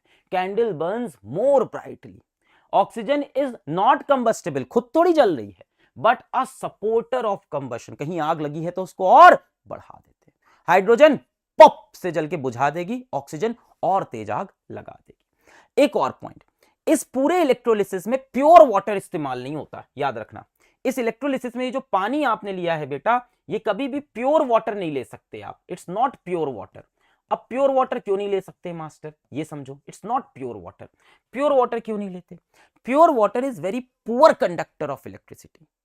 प्योर वाटर इलेक्ट्रिसिटी कंडक्ट ही नहीं करता। अगर डिस्टिल्ड एकदम प्योर वाटर है ना, तो उसमें से करंट बहेगा ही नहीं। जबकि हम कहते हैं यार पानी में करंट बहुत तेज आता है, प्योर वाटर में बिल्कुल नहीं आता। तो इसीलिए हम प्योर वाटर नहीं यूज करते। Pure water is a poor conductor of electricity. अगर उसमें थोड़ा सा नमक पड़ा है, थोड़ा सा एसिड पड़ा है, तो वो मस्त कंडक्टर बन जाता है। So a few drops of acid are added, the acid act as an electrolyte and allows the solution to conduct electricity. Simple समझो, एसिड डालने से प्योर वाटर कंडक्टिंग बन जाता है। वैसे ये भी पूरा लिख सकते हो, सिंपली ये भी लिख सकते हो, we add small drop of acid because pure water is poor conductor of electricity, on adding small drop of acids drops of acid it becomes good conductor। very simple, on adding small drops of acid it becomes good conductor। तो इसीलिए इसमें acid डालना पड़ता है। सवाल देखिए CBSE 2023 का, while electrolyzing water before passing the current some drops of an acid are added। why? क्यों एसिड ऐड करते हैं बता चुका हूं। Pure water is a poor conductor of electricity, to make it a good conductor a few drops of dilute acid like dilute sulphuric acid, example भी मिल गया, are added before passing the electric current. क्यों? क्योंकि acid की drop add करने से क्या होता है, क्या बन जाता है solution, good conductor. Pure water बहुत पुअर कंडक्टर है, इसीलिए थोड़ा सा एसिड डाल दो, गुड कंडक्टर बन जाएगा। Name the gases liberated at cathode and anode, right the relationship between the volume of gases collected at the anode and the volume of gas collected at cathode. तो पाव याद रहेगा, positive, anode oxygen, तो anode पे कौन सी gas बनती है, oxygen, तो जाहिर सी बात है कैथोड पे क्या बनेगी, hydrogen. Gas liberated at cathode hydrogen, gas liberated at anode oxygen. Volume का रेशियो क्या है बेटा, हाइड्रोजन इज टू ऑक्सीजन का रेशियो, हाइड्रोजन और ऑक्सीजन का रेशियो क्या है, 2:1। वॉल्यूम का रेशियो पूछा है, वॉल्यूम का 2:1। मास का पूछता तो 1:8। तो आप बता दोगे इन दोनों का वॉल्यूम का रेशियो क्या हो जाएगा, कैथोड का 2 और एनोड का 1। तो वॉल्यूम रेशियो आप लिख देना 2:1, या लिख देना कि कैथोड पे जो गैस बनी it is twice the volume of gas obtained at anode, ऐसे भी लिख सकते हो, या कैथोड इज टू एनोड 2:1, जैसे भी लिख दो। ठीक है, चलिए आगे बढ़ते हैं। नेक्स्ट क्या है, लाइट से किसी चीज को तोड़ना, हीट से तोड़ा FeSO4 को, लेड नाइट्रेट को, फिर हमने करंट से तोड़ा वाटर को, अब लाइट से किसी चीज को तोड़े। बेटा लाइट से जब तोड़ते हैं तो हम बोलते हैं फोटोकेमिकल डीकंपोजिशन या फोटोलिसिस। इलेक्ट्रिक करंट से तोड़ा था तो इलेक्ट्रोलिटिक डीकंपोजिशन या इलेक्ट्रोलिसिस, लाइट से तोड़ा तो फोटोकेमिकल डीकंपोजिशन या फोटोलिसिस। देखो फोटो क्या होता है, लाइट के दो नेचर है, पार्टिकल भी है, वेव भी है। माना जाता है लाइट छोटे छोटे पार्टिकल से बनी है जिनका नाम है फोटोन, माना गया है लाइट छोटे छोटे पार्टिकल से बनी है जिनका नाम है फोटोन, इसीलिए बोल दिया फोटोकेमिकल डिकम्पोजिशन या फोटोलिसिस। जहां भी फोटो दिखे मतलब लाइट की बात। लाइट से तोड़ा, तो लाइट से तोड़ने के दो ही रिएक्शन है, एक सिल्वर क्लोराइड का, एक सिल्वर ब्रोमाइड का। सिल्वर क्लोराइड हमारा होता है सफेद रंग का, इसके ऊपर सनलाइट डाल दी हमने, रोशनी डाली हमने, जैसे ही रोशनी डाली सिल्वर क्लोराइड टूट जाएगा, टूट के क्या बन जाएगा, सिल्वर और क्लोरीन, तो सिल्वर निकल गया और क्लोरीन। सिंपल, बहुत सिंपल था। Photochemical decomposition of silver chloride, किस रंग का है, सफेद रंग का। क्या होगा, सनलाइट डालने पे टूट गया, एक सिल्वर निकल गया, और क्लोरीन बेटा अकेले नहीं रहता है, क्लोरीन गैस के फॉर्म में Cl2 के फॉर्म में रहता है, तो Cl2 फॉर्म में क्लोरीन आ गया। बैलेंस देख लो, हो गया, दो सिल्वर दो सिल्वर, दो क्लोरीन दो क्लोरीन। अब ये व्हाइट कलर का होता है सिल्वर क्लोराइड, जब इस पे आप सनलाइट डाल दो या लाइट डाल दो तो सिल्वर बन जाता है। सिल्वर देखा होगा ग्रे कलर का होता है ना, चांदी की आपने ज्वेलरी देखी होगी ग्रे कलर की होती है। सिल्वर क्लोराइड क्या था, व्हाइट, सिल्वर किस रंग का, ग्रे। क्लोरीन गैस निकलती है येलोइश ग्रीन है, ये ना एनसीईआरटी में है ना ये पूछता है, फिर भी मैं लिख दिया था एक एक्स्ट्रा, आप छोड़ सकते हो। ठीक, तो AgCl किस कलर का था, व्हाइट, उस पर लाइट पड़ी, क्या बना, सिल्वर ग्रे कलर का। एक सिमिलर रिएक्शन है, जैसे AgCl सिल्वर क्लोराइड, वैसे ही AgBr silver bromide, silver chloride silver bromide, एकदम सेम। इस पे सनलाइट डाली, टूट गया, क्या निकलेगा, Ag और ब्रोमीन गैस। ठीक है, सेम एकदम, क्या निकला, Ag और ब्रोमीन गैस। अब बेटा एक बात बताओ, जो सिल्वर क्लोराइड है क्या मैं उसको काले काले डिब्बे में नहीं रखूंगा? अगर मैं उसको नॉर्मल डिब्बों में रख दूं, प्लास्टिक के डिब्बों में, तो उस पर रोशनी पड़ेगी और सिल्वर क्लोराइड टूट के सिल्वर बन जाएगा। भाई हमें अपने जीवन में कहीं ना कहीं साइंटिस्ट लोग को सिल्वर क्लोराइड से काम होता होगा, तो सिल्वर क्लोराइड जब लैब में रखते होंगे तो ऐसे डिब्बों में रखते होंगे कि जिसमें लाइट ना आ पाए, क्योंकि लाइट आएगी तो टूट जाएगा। तो यही दिया है, this is why AgCl and AgBr are kept in black colour bottles to protect from sunlight. इसको सनलाइट से हम बचा के रखते हैं, वरना AgCl कभी मिलेगा ही नहीं, हमेशा क्या होगा, टूट के सिल्वर मिल जाएगा। दूसरी चीज, इसका यूज पूछता है बोर्ड में, इसका यूज है क्या, इसका यूज है ब्लैक एंड व्हाइट फोटोग्राफी, दोनों का, ब्लैक एंड व्हाइट फोटोग्राफी। तो ये हो गया लाइट से तोड़ना, दो ही रिएक्शन है, AgCl को तोड़ा Ag और Cl2, AgBr को तोड़ा Ag और Br2, व्हाइट कलर का AgCl, ग्रे कलर का सिल्वर। चलिए भाई क्वेश्चन देख लीजिए इसका, CBSE 2023 में सवाल आया हुआ है, 2023 में क्या पूछ रहे हैं, silver chloride kept in a china dish, china dish कुछ नहीं बेटा, कटोरा, turns grey in sunlight, grey हो जाती है, ठीक है। Right the colour of silver when it was kept in the china dish, पहले silver, colour of silver chloride होगा, right the colour of silver chloride when it was kept in China dish. Silver chloride was white in color when kept in China dish. Name the type of chemical reaction taking place. क्या है, photochemical decomposition या photolysis. The type of reaction is photochemical decomposition reaction या photolysis. और क्या है, write the chemical equation for the reaction. AgCl sunlight से लिख दिया, in the presence of sunlight, या एरो के ऊपर सनलाइट लिख दो, क्या बन गया, सिल्वर और क्लोरीन। फिर क्या है, state one use of reaction, इसका एक यूज बता दो, यूज क्या है, black and white photography, the reaction is used in black and white photography.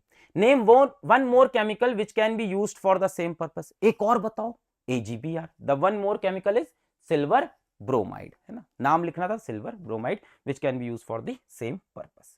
अब हमें पढ़ना है डिस्प्लेसमेंट रिएक्शन। डिस्प्लेसमेंट रिएक्शन में क्या होता है, more reactive element replaces a less reactive element from its compound। मान लो यहां एक रिएक्शन है, यहां पे BC एक कंपाउंड है, हंसो नहीं ठीक, और A एक एलिमेंट है। अब A क्या करेगा, इस कंपाउंड के अंदर घुसेगा, B को रिप्लेस करके बाहर फेंक देगा और C के साथ खुद बॉन्ड बना लेगा। तो हम ये बोलेंगे कि A is more reactive than B।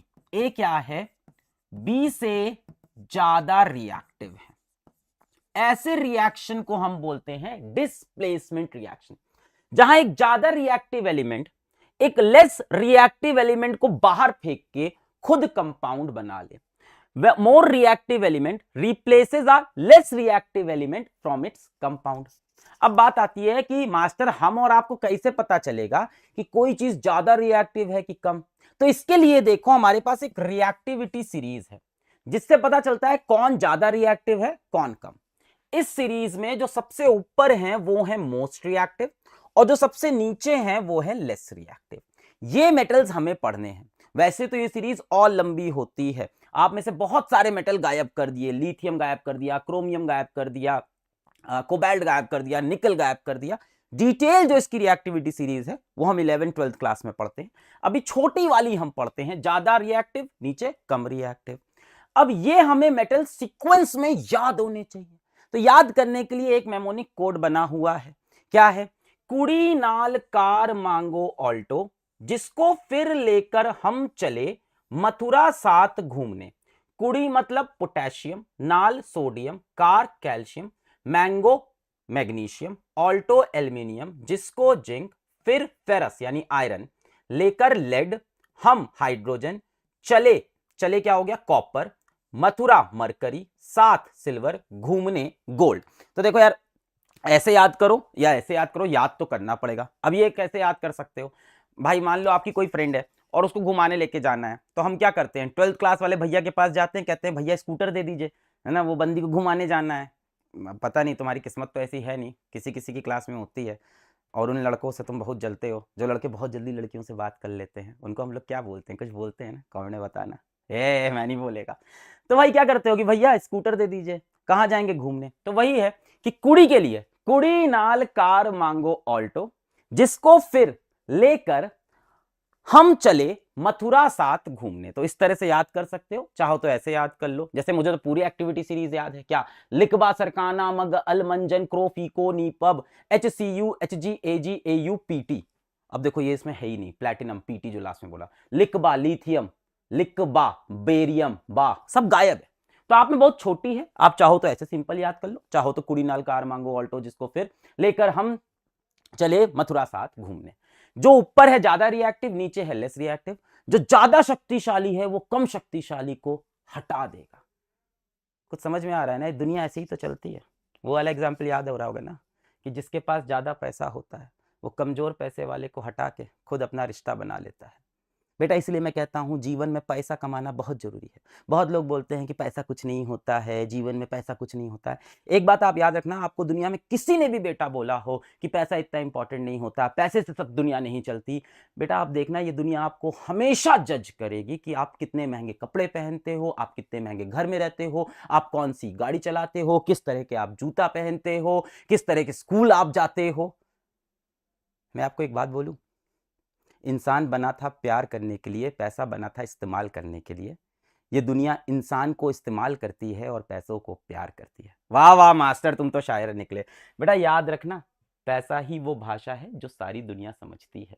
पैसा आते ही लोगों का आपकी तरफ व्यवहार और आपके लिए विचार दोनों बदल जाता है। किसी शादी में अगर आप जाइएगा तो देखिएगा, जैसे ही कोई पैसे वाला आदमी एंट्री मारता है ना, हर कोई उसके अगल बगल घूमता है, साहब आइसक्रीम खाएंगे, साहब फुल्की खाएंगे। ये नहीं फर्क पड़ता कि अच्छा है कि बुरा। तो यही यहां भी होता है, केमिस्ट्री में भी पैसे वाले का ही दबदबा है। आ जाइए, पहला है zinc plus copper sulphate. Reactivity series मैंने आपके लिए लिख दी है, थोड़ी देर आप याद भी कर लेना। देखते हैं जिंक कहां पे है इसमें, यहां पे है। कॉपर कहां पे है इसमें, यहां पे है। जिंक कॉपर से ज्यादा रिएक्टिव, जो ऊपर हैं वो मोर रिएक्टिव होते हैं, नीचे वाले कमजोर होते हैं। ठीक है, अब बताओ जिंक ज्यादा रिएक्टिव है तो क्या करेगा, कॉपर को निकाल के बाहर फेंक देगा, क्या बना लेगा, ZnSO4 प्लस कॉपर। ये रिएक्शन हमारे सिलेबस में हमें आनी चाहिए। कॉपर सल्फेट होता है ब्लू कलर का, बड़ा याद करना, ये चैप्टर ही ऐसा है। और जिंक सल्फेट होता है कलरलेस, ज्यादा नहीं है वैसे, देखो तो 10-12 रिएक्शन। कॉपर जो होता है बेटा वो रेड या ब्राउन कलर का होता है, आगे पढ़ेंगे इसको भी हम लोग। ये रिएक्शन हो गई। क्यों हुई रिएक्शन, अभी चलो याद मत करो, क्यों हुई रिएक्शन, जिंक ज्यादा रिएक्टिव है, कॉपर कम है, तो उसको निकाल के बाहर फेंक दिया। नेक्स्ट जिंक का रिएक्शन H2SO4 सल्फ्यूरिक एसिड के साथ। देखो जिंक कहां है, ये रहा हाइड्रोजन। क्या जिंक हाइड्रोजन से ज्यादा रिएक्टिव है, हां उसके ऊपर है, ज्यादा पैसे वाला है, तो ये हाइड्रोजन को निकाल के बाहर फेंक देगा, खुद अंदर घुस जाएगा, ZnSO4 और क्या निकल गई, हाइड्रोजन गैस निकल जाएगी इस रिएक्शन। जिंक ज्यादा रिएक्टिव था, हाइड्रोजन को निकाल के बाहर फेंक दिया, हाइड्रोजन नीचे था। Next Fe plus CuSO4 important reaction, आगे डिटेल में भी पढ़ेंगे। अब देखो आयरन को जरा ध्यान से देखो, आयरन कहां है, Fe कहां है, ये रहा। किससे रिएक्शन है, CuSO4, ये रहा कॉपर। आयरन ज्यादा रिएक्टिव है कि कम रिएक्टिव है, बताओ। आयरन ज्यादा रिएक्टिव है, ऊपर है, ऊपर है तो नीचे वाले को निकाल के बाहर फेंक देगा, क्या बना लेगा, FeSO4 और क्या बन जाएगा, कॉपर। ये बहुत इंपॉर्टेंट रिएक्शन है, आगे डिटेल में पढ़ने वाले ये हम लोग। नेक्स्ट है Cu प्लस PbSO4, आपको आ गया होगा, क्या बना देंगे सीधा इससे, CuSO4 प्लस Pb। बोलो क्लियर है, आगे बढ़ जाए, डन है। फंस गए बेटा तुम, अरे मेरे भाई तू फंस गया, ऐसे ही तो फंसाया जाता है, गलत है, ये रिएक्शन नहीं होगा, नहीं होगा ये रिएक्शन। जरा रिएक्टिविटी सीरीज तो चेक करो, तभी तो पढ़ाई थी रिएक्टिविटी सीरीज। ध्यान से रिएक्टिविटी सीरीज को देखो, कॉपर कहां है, कॉपर कहां है, कॉपर कहां है, कलर ले लेते हैं येलो। कॉपर कहां है, ये रहा कॉपर। लेड कहां है, लेड कहां है, ये रहा लेड। अब बताओ क्या कॉपर लेड से ज्यादा रिएक्टिव है कि कम, कम रिएक्टिव है। कॉपर कैसा है, लेड के कंपैरिजन में कैसा है, लेस रिएक्टिव है, नीचे है ना सीरीज में, देखो सीरीज देखो, कॉपर कहां है, कॉपर कहां है, नीचे, लेड कहां है, ऊपर, ये रहा लेड। तो कॉपर कैसे लेड को बाहर निकालेगा, कमजोर आदमी, गरीब आदमी कैसे निकालेगा, तो बेटा ये रिएक्शन नहीं होगा।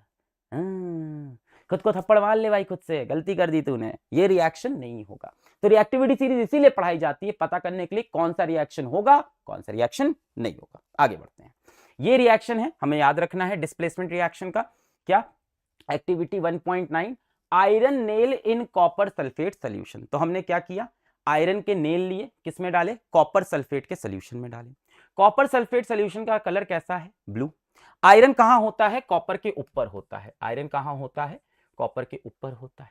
तो आयरन कॉपर को निकाल के बाहर फेंक देगा, कॉपर निकल के बाहर फेंक गया, आयरन अंदर घुस गया, FeSO4 बन गया। ये रिएक्शन बेटा आपको याद रहनी चाहिए, ठीक। आयरन कहां है, कॉपर के ऊपर है, तो कॉपर को निकाल के बाहर फेंका, खुद अंदर घुस गया, FeSO4। अब कॉपर सल्फेट का रंग कैसा है, ब्लू है। बाद में क्या बन गया, ये फेरस सल्फेट बन गया, FeSO4। इसका कलर थोड़ी देर पहले पढ़ा था आपने, कैसा होता है, ग्रीन होता है।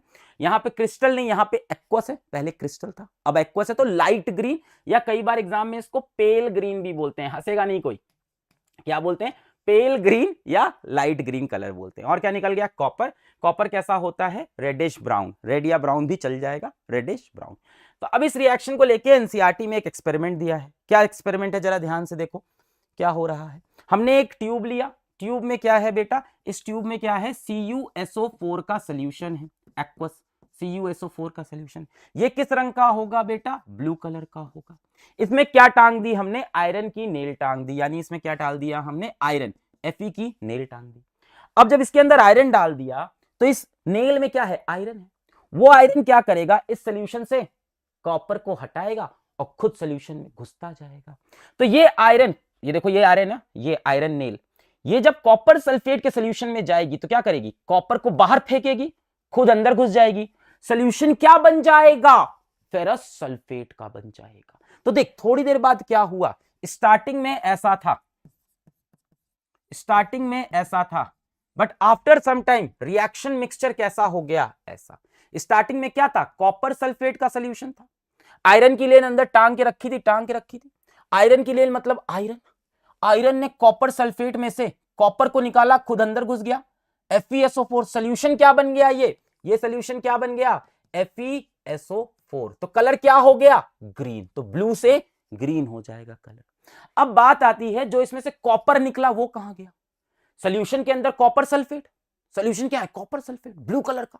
इसमें से जो कॉपर निकला वो क्या, वो कॉपर निकल के इस आयरन की नेल से चिपकता जाएगा, चिपकता जाएगा, चिपकता जाएगा। ये कॉपर निकल के आयरन की नेल से चिपकता जाएगा, चिपकता जाएगा।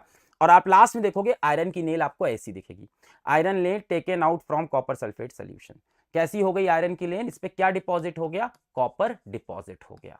इसीलिए ये कैसी दिखने लगी नेल आपको, नेल आपको किस कलर की दिखने लगी, रेडिश ब्राउन कलर की। क्लियर है। आयरन की नेल डाली कॉपर सल्फेट में, कैसा था, ब्लू। इसमें से आयरन अंदर घुसा, कॉपर बाहर निकला, आयरन अंदर घुसा, सोल्यूशन क्या बन गया, क्या बन गया, FeSO4। तो सोल्यूशन ब्लू से क्या हो गया, ग्रीन। और ये जो कॉपर निकला सोल्यूशन से वो कहां गया, नेल पे चिपक गया, नेल पे कॉपर डिपॉजिट हो गया, पूरे नेल पे कॉपर, कॉपर का कलर रेडिश ब्राउन, तो नेल भी रेडिश ब्राउन। याद रहेगा, कॉपर सल्फेट ब्लू से ग्रीन हो गया और कॉपर बाहर रेड कलर का। क्यों हो पाया, क्योंकि iron is more reactive than copper, displacement reaction.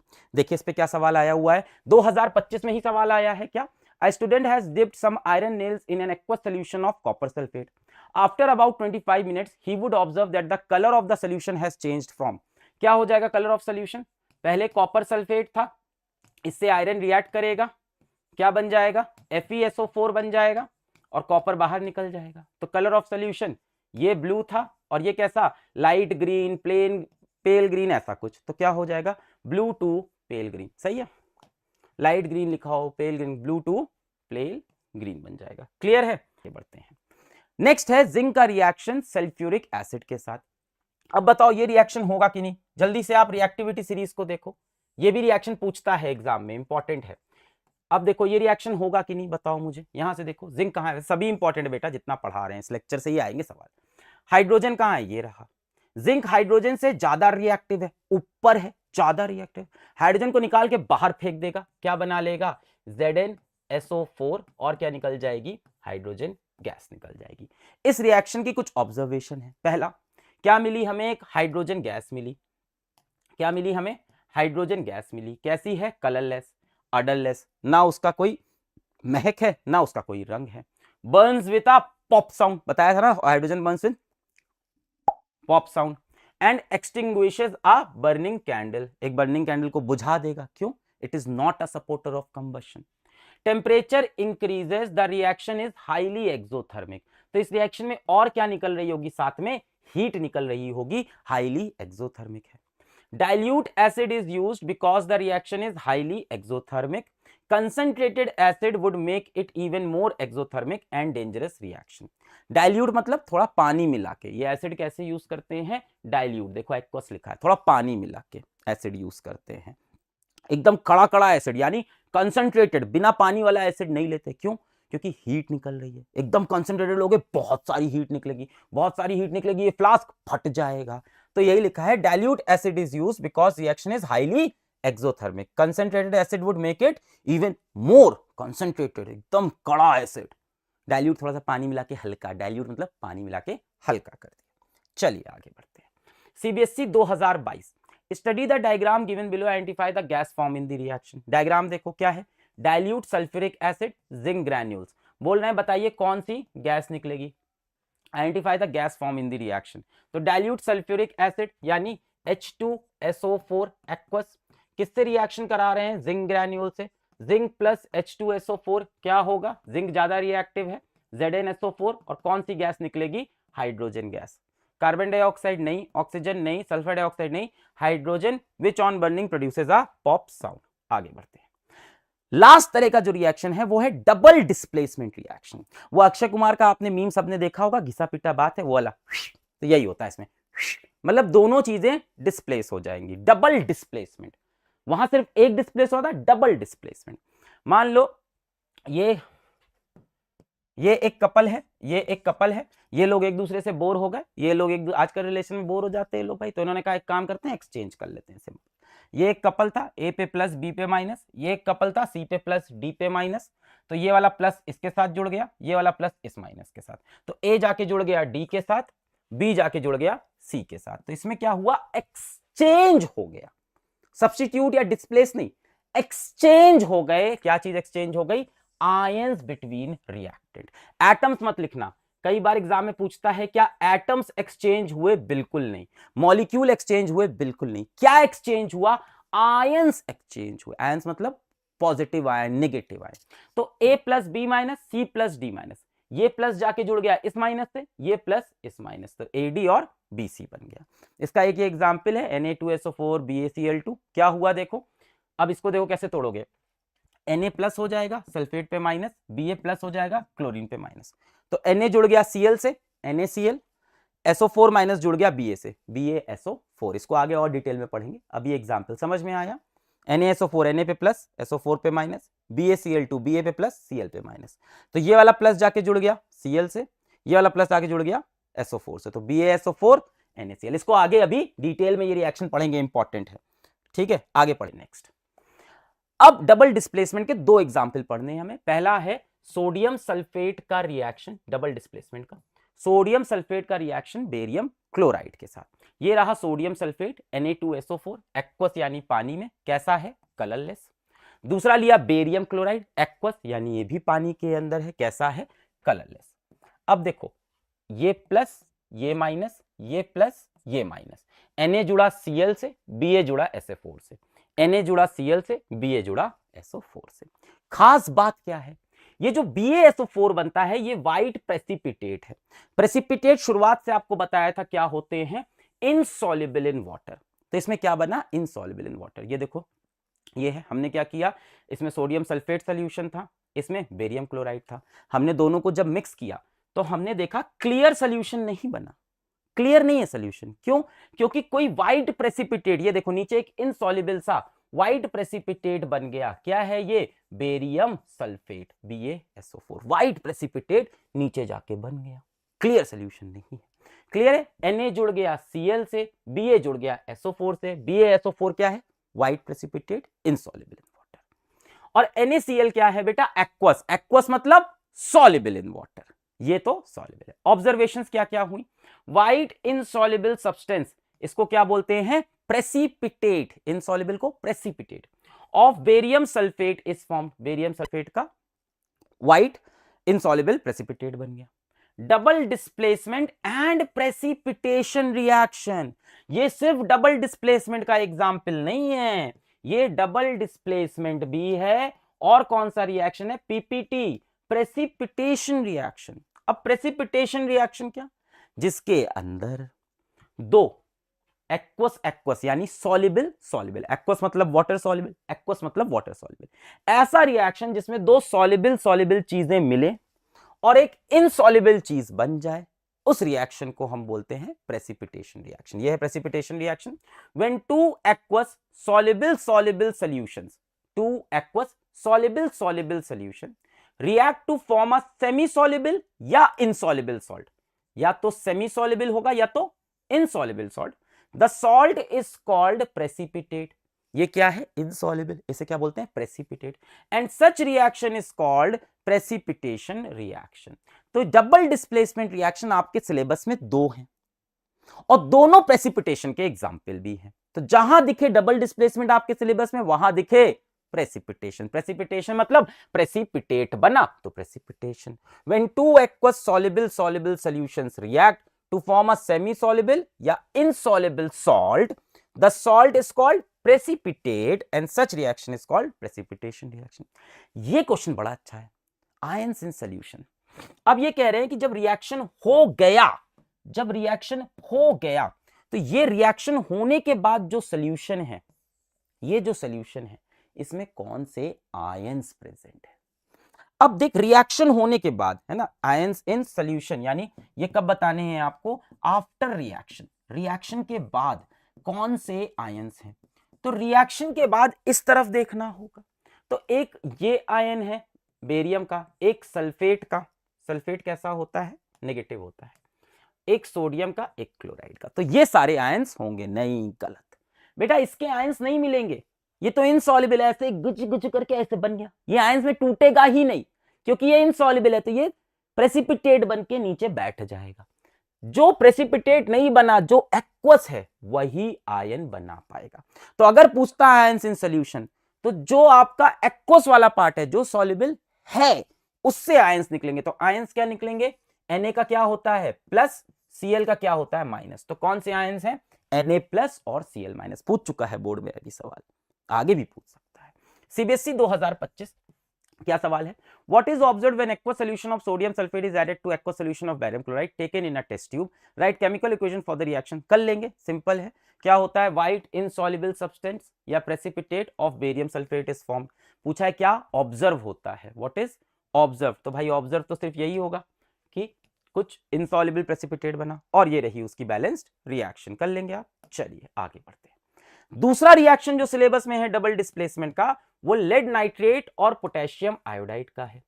Lead nitrate PbNO3 whole twice, कैसा है, एक्वस यानी सॉल्युबल, कैसा है, कलरलेस। दूसरा पोटेशियम आयोडाइड Ki है ना, कैसा है, ये भी colourless, aqueous, what is soluble.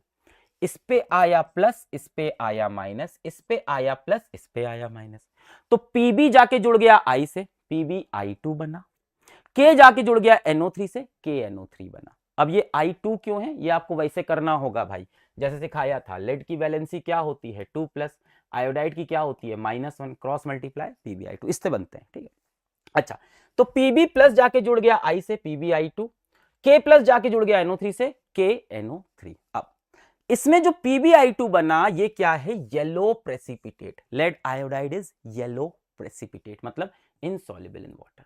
देखो बेटा, आपके सिलेबस में एक लेड ऑक्साइड है, येलो रेसिड्यू होता है, एक लेड आयोडाइड है, येलो प्रेसिपिटेट होता है। लेड आयोडाइड येलो प्रेसिपिटेट बना, और KNO3 बेटा इसके बगल में, और याद रखना क्या है ये, एक्वस, ये है वाटर सॉल्युबल और ये है इनसॉल्युबल। चलो, तो क्या ऑब्जर्वेशन है, yellow insoluble substance precipitate of lead iodide is formed, PbI2 lead iodide. Double displacement and precipitation reaction, क्योंकि एक प्रेसिपिटेट बना है, दो सॉल्युबल सॉल्युबल मिलके एक इनसॉल्युबल सॉल्ट बनाए, प्रेसिपिटेशन भी है, double displacement. Ions in solution, क्या इसके आयंस होंगे, नहीं, ये तो नीचे जाके मिट्टी बन जाएगा, नीचे जाके इनसॉल्युबल। इसके आयन होंगे K प्लस NO3 माइनस। तो आयंस किसके होंगे, K प्लस और नाइट्रेट NO3 माइनस के। क्लियर, चलिए नेक्स्ट है हीट इन रिएक्शंस। तो बेटा रिएक्शन या तो हीट बाहर देगा या एब्जॉर्ब करेगा। अगर रिएक्शन से हीट बाहर निकलती है, तो पढ़ा चुका हूं आपको ये सब में, हीट अगर बाहर निकलती है तो क्या बोलते हैं, एक्सोथर्मिक। तो अगर रिएक्शन से हीट रिलीज्ड होती है तो रिएक्शन एक्सोथर्मिक। एग्जाम्पल देखो, रेस्पिरेशन। रेस्पिरेशन कई लोग सोचते हैं सांस लेना को कहते हैं, सांस लेना को नहीं बोलते हैं। जो आप खाना खाते हो, उस खाने से जो एनर्जी बनती है उसको बोलते हैं रेस्पिरेशन। तो आपकी बॉडी में जो कार्बोहाइड्रेट, क्या खाया, चावल खाया, ब्रेड खाया, आलू खाया, क्यों खाते हैं, सब घप घप घप खाते हैं, क्यों, एनर्जी आ जाए। तो ये जो प्रोसेस होता है बॉडी के अंदर, कार्बोहाइड्रेट से ग्लूकोज और ग्लूकोज से एनर्जी बनने वाला, इसको हम लोग बोलते हैं रेस्पिरेशन। तो ग्लूकोज किससे रिएक्ट करता है, ऑक्सीजन से रिएक्ट करता है, और क्या बना देता है, CO2 H2O और एनर्जी। कैसा रिएक्शन हो गया, एक्सोथर्मिक। तो याद रखना, रेस्पिरेशन क्या होता है, जो बॉडी के अंदर एनर्जी बनती है, सांस लेना नहीं, खाने से जो एनर्जी। तो ग्लूकोज ऑक्सीजन से रिएक्ट करके ये बनाता है। नेक्स्ट देखिए बेटा, burning of natural gas. Natural gas में जैसे हमने यहां क्या लिया है, मीथेन। तो मीथेन जब ऑक्सीजन के साथ जलती है, कार्बन डाइऑक्साइड, वाटर और heat, exothermic. Decomposition of vegetable into compost. आपने क्या किया भाई, जो खाना घर में बच गया, जो सब्जियां बच गई, उसको क्या करते हैं हम, मिट्टी में मिला देते हैं कि खाद बन जाएगी। वो क्या निकालती है, एनर्जी निकालती है। बर्निंग ऑफ मैग्नीशियम रिबन, ये तो पढ़ा ही था, हीट निकलती है। Quick lime with water, calcium oxide पानी में, कॉम्बिनेशन रिएक्शन साथ में हीट, तो ये हो गए एक्सोथर्मिक। एंडोथर्मिक वो रिएक्शन बेटा जिसमें हीट क्या हो, रिएक्शन में एब्जॉर्ब हो जाए, जो रिएक्शन हीट ले ले, वो एंडोथर्मिक। एंडोथर्मिक का बेटा बहुत सिंपल एग्जांपल है आपके सिलेबस में कि आप सारे के सारे डीकंपोजिशन रिएक्शन दिखा लेना, सारे बेटा, चाहे हीट से हो, चाहे लाइट से हो, इलेक्ट्रिसिटी, सब एनर्जी तो लेते ही है सारे, तो बहुत सिंपल है। एग्जाम्पल क्या होगा किसके, एंडोथर्मिक मतलब हीट लेना, एनर्जी लेना इन शॉर्ट। तो डिकम्पोजिशन ऑफ FeSO4 क्रिस्टल, क्या करते थे, हीट करते थे, ferric oxide, sulphur dioxide, sulphur trioxide. Calcium carbonate को हीट करना, CaO CO2। लेड नाइट्रेट, एक काम करो, होमवर्क कर लो इसको, क्या होगा, प्रैक्टिस हो जाएगी, सारे रिएक्शन याद करके लिखो इसमें, PbO, NO2O2, Ag और Cl2, Ag और Br2, H2 और O2। तो ये सारे क्या हैं, डीकंपोजिशन। अगर एकदम स्ट्रांगली सही लिखना है तो ये तीन हमेशा सही रहेंगे, क्योंकि ये क्या थे, थर्मल डीकंपोजिशन, हीट से ही टूटे थे, तो ये सबसे सेफ है, ये तीन लिखना। बाकी भी होते हैं, कई बार एग्जाम में खुद ही बोलता है कि सारे डीकंपोजिशन रिएक्शन एंडोथर्मिक है, पूछा है बोर्ड के अंदर। ठीक है, चलिए आगे बढ़ते हैं। CBSE 2022, ये क्या है, ग्लूकोज ऑक्सीजन से कंबाइन करके क्या निकालता है बेटा, रेस्पिरेशन का प्रोसेस है ये, मैंने बताया था ना। कार्बोहाइड्रेट शरीर के अंदर जाके क्या बनाता है, पहले ग्लूकोज, जो चावल वावल खाते हैं ग्लूकोज, फिर ग्लूकोज ऑक्सीजन के साथ रिएक्ट करके क्या बनाता है ये, और साथ में हीट। तो कैसा रिएक्शन हो गया, exothermic reaction, simple. Next, select the endothermic reaction from the following. Decomposition ये क्या होता है बेटा, एक्सोथर्मिक।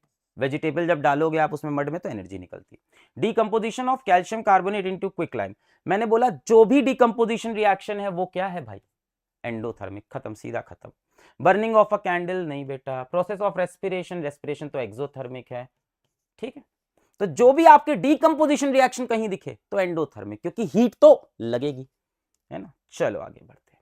नेक्स्ट है बेटा टॉपिक ऑक्सीडेशन एंड रिडक्शन। बहुत हलवा है, बहुत छोटा सा है आपके में, आराम समझो बेटा। अगर कोई चीज, अगर कोई केमिकल ऑक्सीजन का गेन करे या हाइड्रोजन को लूज करे तो हम बोलते हैं उस केमिकल का हुआ ऑक्सीडेशन, सिंपल। अगर कोई चीज ऑक्सीजन को गेन करे या हाइड्रोजन को लूज करे तो हम बोलते हैं इस केमिकल ए का क्या हुआ, ऑक्सीडेशन। ऑक्सीडेशन मतलब गेन ऑफ ऑक्सीजन या लॉस ऑफ हाइड्रोजन। इसी का उल्टा रिडक्शन, अगर कोई केमिकल हाइड्रोजन को गेन करे या ऑक्सीजन को लूज करे तो हम बोलते हैं उसका क्या हुआ, reduction. If a chemical gains hydrogen या lose oxygen, it is called reduction of B. Clear है, कोई चीज अगर ऑक्सीजन को गेन करती है तो ऑक्सीडेशन, ठीक, और कोई चीज अगर हाइड्रोजन को गेन करती है तो रिडक्शन। और इसके साथ साथ उल्टा भी समझना, ऑक्सीजन को गेन किया या हाइड्रोजन को लूज किया तो भी ऑक्सीडेशन, हाइड्रोजन को गेन किया या ऑक्सीजन को लूज किया तो भी रिडक्शन। ठीक, याद रहेगा। चलिए एक काम करते हैं, इधर आते हैं, मुझे बताओ किसका हुआ ऑक्सीडेशन, किसका हुआ रिडक्शन। सोचो, यहां पे जिंक ऑक्साइड है, अगर मैं जिंक ऑक्साइड को देखूं तो इसने क्या किया, लॉस किया ऑक्सीजन का, loss of oxygen, loss of oxygen, oxygen चला गया तो ऑक्सीडेशन तो नहीं है, ऑक्सीडेशन में गेन ऑफ ऑक्सीजन होता है, तो लॉस ऑफ ऑक्सीजन अपने आप सोचो क्या हो जाएगा, रिडक्शन। चलो अब कार्बन को देखते हैं, है ना, रिडक्शन दिख रहा है साफ साफ, ये क्या हो गया, रिडक्शन। अब कार्बन को देखते हैं, कार्बन ने यहां से यहां क्या किया बेटा, गेन ऑफ ऑक्सीजन, और गेन ऑफ ऑक्सीजन, ऑक्सीजन को गेन करना तो क्या हो गया, ऑक्सीडेशन। ठीक, अब एक चीज समझो, जिसका हुआ ऑक्सीडेशन वो बना रिड्यूसिंग एजेंट, बहुत सिंपल, जिसका हुआ ऑक्सीडेशन वो बना रिड्यूसिंग एजेंट, और जिसका हुआ रिडक्शन वो बना ऑक्सीडाइजिंग एजेंट, उल्टा सुल्टा, सिंपल। जिसका होगा ऑक्सीडेशन, एग्जाम में कई बार पूछता है कि कौन सा ऑक्सीडाइजिंग एजेंट, कौन सा रिडक्शन, जिसका होगा ऑक्सीडेशन वो बनेगा रिड्यूसिंग एजेंट, जिसका होगा रिडक्शन वो बनेगा oxidising agent. Reducing agent R.A, oxidising agent O.A, जिसका होगा ऑक्सीडेशन वो बनेगा रिड्यूसिंग एजेंट, जिसका होगा रिडक्शन वो बनेगा ऑक्सीडाइजिंग एजेंट। अब जरा इसी में समझो, आराम से समझो। कार्बन का ऑक्सीडेशन हुआ कि नहीं हुआ? Gain of oxygen. कार्बन का ऑक्सीडेशन किसने कराया? वो एजेंट कौन है जिसने कार्बन को ऑक्सीडाइज किया? क्या वो ये है? इसने ही तो अपना ऑक्सीजन निकाल के कार्बन को दे दिया और कार्बन का ऑक्सीडेशन हो गया। क्या ये वो एजेंट है जिसने कार्बन का ऑक्सीडेशन किया? तो क्या इसको मैं ऑक्सीडाइजिंग एजेंट नहीं बोलूंगा? बिल्कुल बोलूंगा। कार्बन, अब इसको देखो, इसका क्या हुआ? रिडक्शन। क्या हुआ? Reduction, loss of oxygen. किसने इसकी ऑक्सीजन छीनी? कार्बन ने। किसने इसका रिडक्शन किया? कार्बन ने। तो क्या कार्बन रिड्यूसिंग एजेंट नहीं हुआ? बिल्कुल। पर आप इस तरह से ज्यादा समझो नहीं, सिंपल। जिसका हुआ ऑक्सीडेशन वो बना रिड्यूसिंग एजेंट, जिसका हुआ रिडक्शन वो बना ऑक्सीडाइजिंग। बोल क्लियर है? ऐसे भी समझ में आ गया? इसका क्या हो रहा है? Reduction, loss of oxygen. तो क्या हो रहा है? रिडक्शन। किसने किया रिडक्शन? इसने। इसी ने तो छीनी इसकी ऑक्सीजन। तो जिसने किया यही तो वो एजेंट है। कौन सा? इसका रिडक्शन करने वाला ये क्या है? Reducing agent. या तो सिंपल याद रखो, जिसका हुआ ऑक्सीडेशन वो रिड्यूसिंग एजेंट, जिसका हुआ रिडक्शन वो ऑक्सीडाइजिंग एजेंट। ठीक। एक चीज और समझो, रिडॉक्स रिएक्शन क्या होते हैं? ऐसे रिएक्शन जिसमें ऑक्सीडेशन और रिडक्शन दोनों हो उसको बोलते हैं redox reaction. A reaction in which oxidation and reduction occurs is called reduction, redox reaction. ये वाला देखो रिडॉक्स है कि नहीं? इसका हो रहा है रिडक्शन, इसका हो रहा है ऑक्सीडेशन, तो ये रिएक्शन क्या बोलते हैं? Redox reaction. Redox reaction, reduction और ऑक्सीडेशन दोनों हो तो redox reaction, reaction in which oxidation and reduction occurs. आइए एक सवाल कर लेते हैं इस पे। सीबीएसई 2024 का सवाल है। क्या पूछ रहे हैं? ये है सवाल, बताइए इसमें कौन ऑक्सीडाइज हुआ, कौन रिड्यूस हुआ? चलिए पॉज करके खुद से करके कमेंट करिए, तभी समझ में आएगा। MnO2 अगर मैं देखूं ये यहां गया, तो अगर मैं ध्यान से देखूं तो इसके साथ क्या हो रहा है? इसके साथ लॉस ऑफ ऑक्सीजन हो रहा है, मतलब इसका क्या हो रहा है? रिडक्शन हो रहा है। HCl को ध्यान से देखूं, HCl से क्या बना? Cl2 बना। HCl से क्या बना? Cl2 बना। अगर मैं ध्यान से देखूं तो इसका क्या हुआ? अरे ये क्या हो गया? अगर मैं ध्यान से देखूं तो इसका क्या हुआ? लॉस ऑफ हाइड्रोजन हुआ, यहां से यहां। लॉस ऑफ हाइड्रोजन, रिडक्शन तो है नहीं। हाइड्रोजन को लूज करना मतलब ऑक्सीजन को गेन करना, मतलब इसका क्या हो रहा है? ऑक्सीडेशन। बोलो क्लियर है? ऑक्सीडाइजिंग एजेंट, रिड्यूसिंग एजेंट बता सकते हो? जिसका हुआ रिडक्शन वो बना ऑक्सीडाइजिंग एजेंट, जिसका हुआ ऑक्सीडेशन वो बना रिड्यूसिंग एजेंट। अब कोई भी सवाल हो आप मार दोगे। क्या बोल रहा है? MnO2 इज ऑक्सीडाइज्ड, नहीं। HCl इज ऑक्सीडाइज्ड, सही है। MnO2 इज रिड्यूस्ड, सही है। MnO2 is reduced and HCl is oxidised, ये ज्यादा सही है, सबसे सही। ये आधा आधा है ना, सबसे सही तो ये हो कि MnO2 रिड्यूस हुआ, HCl ऑक्सीडाइज्ड हुआ, HCl का ऑक्सीडेशन। नेक्स्ट है बेटा ऑक्सीडेशन ऑफ कॉपर। अगर मैं कॉपर ले लूं जो किस कलर का होता है? रेड या ब्राउन, बताया था कॉपर का पाउडर रेड या ब्राउन, और उसको मैं हीट कर दूं। यहां पे हमने क्या लगाया? एक वायर गॉज लगा दी। वायर गॉज मतलब ऐसे एक, समझ गए ना, तार तार वाला यहां पे ही लगा दिया, और नीचे से इसको गर्म करूं गर्म करूं गर्म करूं, तो क्या होगा बेटा? कॉपर को जब गर्म करोगे आसपास इसके क्या चीज है? आसपास ऑक्सीजन होगा, और ये क्या है? कॉपर है। तो ये कॉपर ऑक्सीजन के साथ कंबाइन कर लेगा, क्या बनाएगा? Copper oxide. कब? हीट करने पे। क्या बना लिया? Copper oxide. क्या हो गया कॉपर का? ये गेन ऑफ ऑक्सीजन हुआ, गेन ऑफ ऑक्सीजन, यानी कॉपर का क्या हो गया? ऑक्सीडेशन। इसीलिए इसको क्या बोलते हैं? Oxidation of copper. कलर याद रहना चाहिए, कॉपर का कलर होता है रेड या ब्राउन। जब ये ऑक्सीडाइज हो जाता है तो काला हो जाता है, काला, तो क्या बन गया? ब्लैक कलर की कॉपर ऑक्साइड। तो सिंपल है, reddish brown copper metal changes to black colour copper oxide. ठीक है। अब देखो इस रिएक्शन को पलट भी सकते हैं। ऑक्सीडेशन हो रहा है, पलटना है तो क्या करें? बोल बोल, पलटना है क्या करें? रिडक्शन कर दें। तो अगर hydrogen gas is passed over CuO, अब मैंने क्या किया? इसमें हाइड्रोजन गैस पास कर दी। हाइड्रोजन गैस क्या करेगी, इससे ऑक्सीजन छीन लेगी, ऑक्सीजन छीन ली, क्या बना H2O, और कॉपर वापस बन गया। अब ये वाले रिएक्शन में देखो क्या हुआ, कॉपर ने क्या किया, लॉस ऑफ ऑक्सीजन, ये क्या है, लॉस ऑफ ऑक्सीजन, मतलब ये क्या है, रिडक्शन। तो जस्ट अगर उल्टा कर दें तो ये रिएक्शन रिवर्स भी हो सकती है।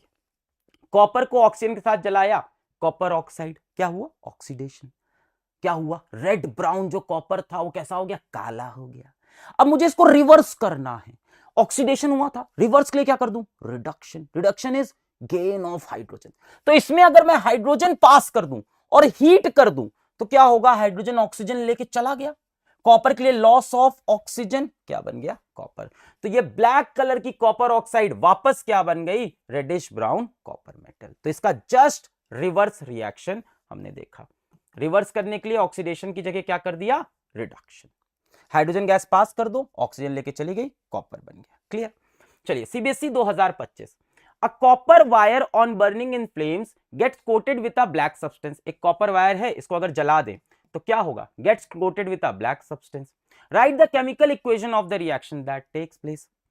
तो भाई ये कॉपर वायर होगा, हमने क्या किया, इसको बर्न कर दिया, बर्न कर दिया तो ऑक्सीजन से कंबाइन करके कॉपर ऑक्साइड बन गया। कॉपर वायर कैसा होना चाहिए था, रेडिश ब्राउन, बर्न करके कॉपर ऑक्साइड कैसा बन गया, काला विद अ ब्लैक सब्सटेंस। ये रहा black substance, copper oxide.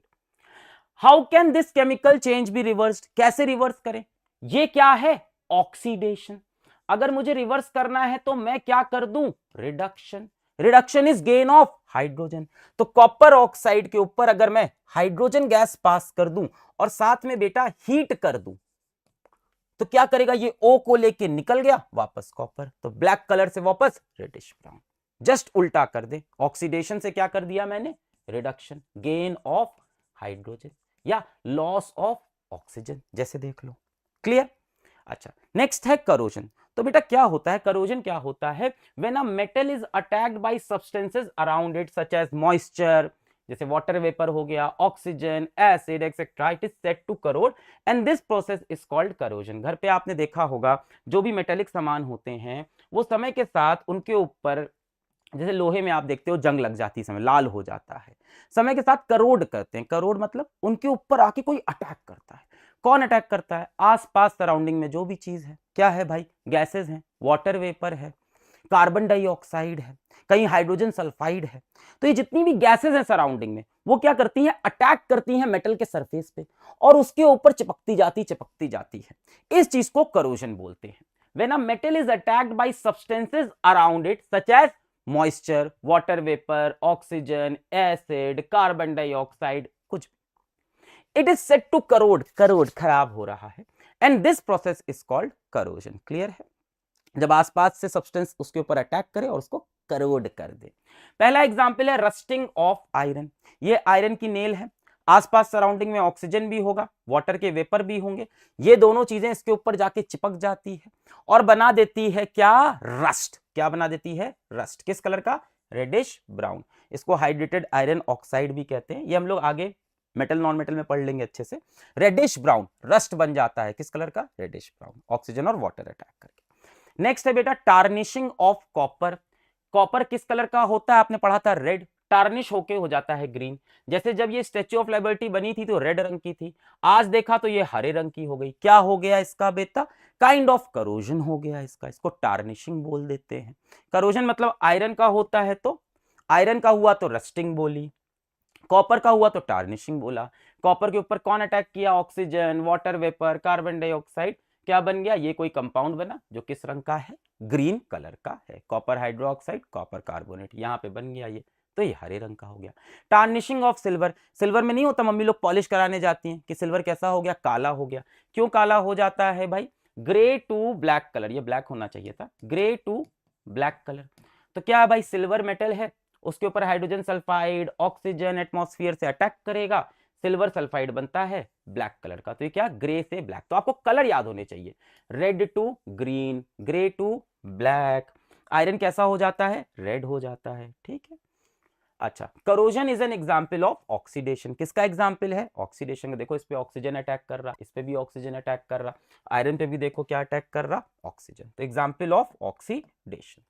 Next है रेंसिडिटी। रेंसिडिटी क्या होता है बेटा, आपने घर में देखा होगा कि चिप्स लेके आते हो, पैकेट खोलते हो, खाते हो, मान लो खेलने चले गए, फिर वापस आए तो चिप्स खाया, टेस्ट बड़ा खराब से आ रहा है, वो चिप्स मान लो खुला छोड़ दिया, एक दिन बाद खाया, अरे यार खट्टा सा हो गया, महला गया, कुरकुरा भी नहीं रहा है, तो इसको बोलते हैं रेंसिडिटी। क्या होता है, चिप्स हो गया, खाने का सामान हो गया, इसमें होता है ऑयल, इसीलिए नहीं खाना चाहिए ज्यादा, सब पाम ऑयल होता है oil.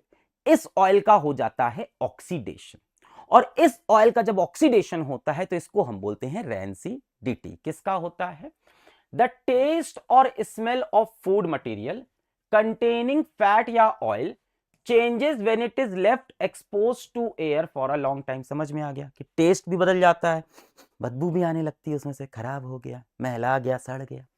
Containing fat oil changes when it is left expose to air for a long time. क्या होता है, oxidation of fat oil present in food material causes rancidity. क्या हो जाता है, रेंसिडिटी हो जाता है। ये जो फूड है ये रेंसिड हो जाता है, खट्टा हो जाता है, सड़ जाता है। क्यों, क्योंकि इसके अंदर जो ऑयल है फूड में वो ऑक्सीडाइज हो जाता है। अब बात आती है इसको हम बचाए कैसे। पहला तरीका है कि इस खाने को हम तगड़े एंटीऑक्सीडेंट्स के पास में रख दें। एंटीऑक्सीडेंट्स ये सारी चीजें होती हैं, जैसे आपका एलमंड हो गया, टर्मरिक हो गया, ये सारी चीजें आपकी एंटीऑक्सीडेंट। अब एंटीऑक्सीडेंट क्या करते हैं, किसी चीज को ऑक्सीडाइज नहीं होने देते। पहला तरीका है एंटीऑक्सीडेंट रख दो जो ऑक्सीडेशन रोके। दूसरा क्या है, एयर टाइट कंटेनर यूज करो, एकदम हवा बंद। देखा होगा नमकीन नमकीन मम्मी लोग किसमें रखती हैं, एकदम हवा बंद डिब्बे में, कि हवाई अंदर नहीं जाएगी, ऑक्सीजन ही अंदर नहीं जाएगी, तो ऑक्सीडेशन इसके फैट या ऑयल का नहीं, तो एयर टाइट कंटेनर। तीसरा आपने देखा होगा चिप्स के पैकेट में क्या होता है, हवा ज्यादा चिप्स कम, तो वो हवा में क्या भरते हैं, नाइट्रोजन भर देते हैं। चिप्स बैग्स क्या होते हैं, flushed with nitrogen gas. Nitrogen gas क्यों भर देते हैं, ताकि अंदर ऑक्सीजन गैस ना घुस पाए, अंदर चिप्स पे जो ऑयल है उसका ऑक्सीडेशन ना हो पाए, इसलिए एकदम टाइट रहते हैं, एकदम नाइट्रोजन गैस। तो ये तीन तरीके हो गए, एंटीऑक्सीडेंट डाल दो, एयर टाइट कंटेनर यूज कर लो, या फ्लश विद नाइट्रोजन गैस कर दो, तो रेंसिडिटी नहीं होगी। लास्ट टॉपिक है आपका केमिकल चेंज और फिजिकल चेंज। बहुत सिंपल है बेटा। केमिकल चेंज का मतलब कहीं पे अगर केमिकल रिएक्शन होगा तो केमिकल चेंज है, बहुत सिंपल। और केमिकल रिएक्शन का मतलब क्या था, केमिकल रिएक्शन का मतलब था न्यू केमिकल फॉर्म्ड। अगर कहीं कोई न्यू केमिकल बनेगा तो chemical change, otherwise physical change. आपसे एग्जाम में कोई भी क्वेश्चन आए केमिकल चेंज है फिजिकल चेंज, अगर नया केमिकल बन रहा तो केमिकल चेंज। आ नहीं रहा है वैसे ये बोर्ड के अंदर, काफी टाइम से नहीं आ रहा है, फिर भी पढ़ा देते हैं, किताबों में रहता है। शेप साइज कलर में also change, new chemicals are formed. जैसे बर्निंग ऑफ पेपर, बेटा पेपर को जलाओगे तो कार्बन डाइऑक्साइड गैस निकल के आएगी, ये क्या हो गया, नया केमिकल हो गया। फर्मेंटेशन ऑफ ग्रेप्स, ग्रेप्स में क्या होता है बेटा, जो सुगर होती है, मीठी मीठी होती है ना ग्रेप्स, ये अल्कोहल बन जाती है, शराब बनती है ना इससे, गंदी चीज। सारिंग ऑफ मिल्क, मिल्क में क्या होता है बेटा, मिल्क में भी एक अलग तरह की सुगर होती है, मिल्क खट्टा नहीं हो जाता है, सार हो गया, तो मिल्क में यार एक अलग तरह की सुगर होती है जो लैक्टिक एसिड बन जाती है, जो खट्टा खट्टा लगता है वो लैक्टिक एसिड का टेस्ट है। यही चीज कर्ड में हो जाती है। रस्टिंग ऑफ आयरन, आपने देखा ही कि आयरन के ऊपर ऑक्सीजन वाटर वेपर अटैक करके एक नया कंपाउंड बनाते हैं, hydrated ferric oxide. Food digestion, अभी आपने थोड़ी देर पहले देख ही लिया कि अलग अलग केमिकल मिल जाते हैं फूड के अंदर, तब रेस्पिरेशन होता है। फूड कुकिंग में अलग अलग गैसेस निकलती हैं। रेस्पिरेशन आपने देख लिया भाई कि ग्लूकोज क्या होता है, टूट के कार्बन डाइऑक्साइड वाटर एनर्जी निकालता है। केमिकल बैटरी, इसमें क्या होता है बेटा, जो केमिकल एनर्जी होती है वो किस में चेंज होती है, इलेक्ट्रिकल एनर्जी में चेंज हो जाती है। बेकिंग ऑफ अ केक, तो बेटा बेकिंग ऑफ केक में भी बहुत सारे केमिकल रिएक्शन हो रहे होते हैं। नेक्स्ट है फिजिकल चेंज। सिंपल बात, जहां कोई नया केमिकल ना बने, no new chemical are form, जहां केमिकल रिएक्शन ना हो। जैसे बॉइलिंग वाटर, पानी को बॉयल किया तो ये क्या था, पानी क्या था, H2O, वाटर वेपर भी क्या बना, H2O, तो केमिकल चेंज नहीं है। मेल्टिंग ऑफ आइस, आइस भी क्या होता है, H2O, और वाटर भी क्या होता है, H2O, नया केमिकल नहीं। मेल्टिंग ऑफ वैक्स, ये याद रखना। बर्निंग ऑफ कैंडल क्या है, केमिकल चेंज, क्योंकि कैंडल का बर्न पूछा है, तो burning of candle chemical change. पर मेल्टिंग ऑफ वैक्स क्या है, फिजिकल, क्योंकि वैक्स क्या थी भाई, सॉलिड स्टेट में थी, सॉलिड स्टेट से मेल्ट करके लिक्विड स्टेट में चली गई, तो melting of wax is physical change, but burning of candle is chemical change. याद रखना, क्यों, बर्निंग ऑफ कैंडल में कार्बन डाइऑक्साइड गैस वगैरह निकलती है। फिर क्या है, क्रशिंग ऑफ पेपर, मोड़ दिया, शेप साइज चेंज, क्रिस्टलाइजेशन, कोई चीज क्रिस्टल बन गया। यहां पे बेटा ये चैप्टर होता है समाप्त। अगर किसी ने पूरा लेक्चर लिखा है तो कमेंट में लिख देना भाई आई विल विन, और बताना ये चैप्टर समझ में आया कि नहीं। अब जाके इसके सारे सवाल सॉल्व कर डालो, पढ़ाई करते रहे, ऑल द वेरी बेस्ट।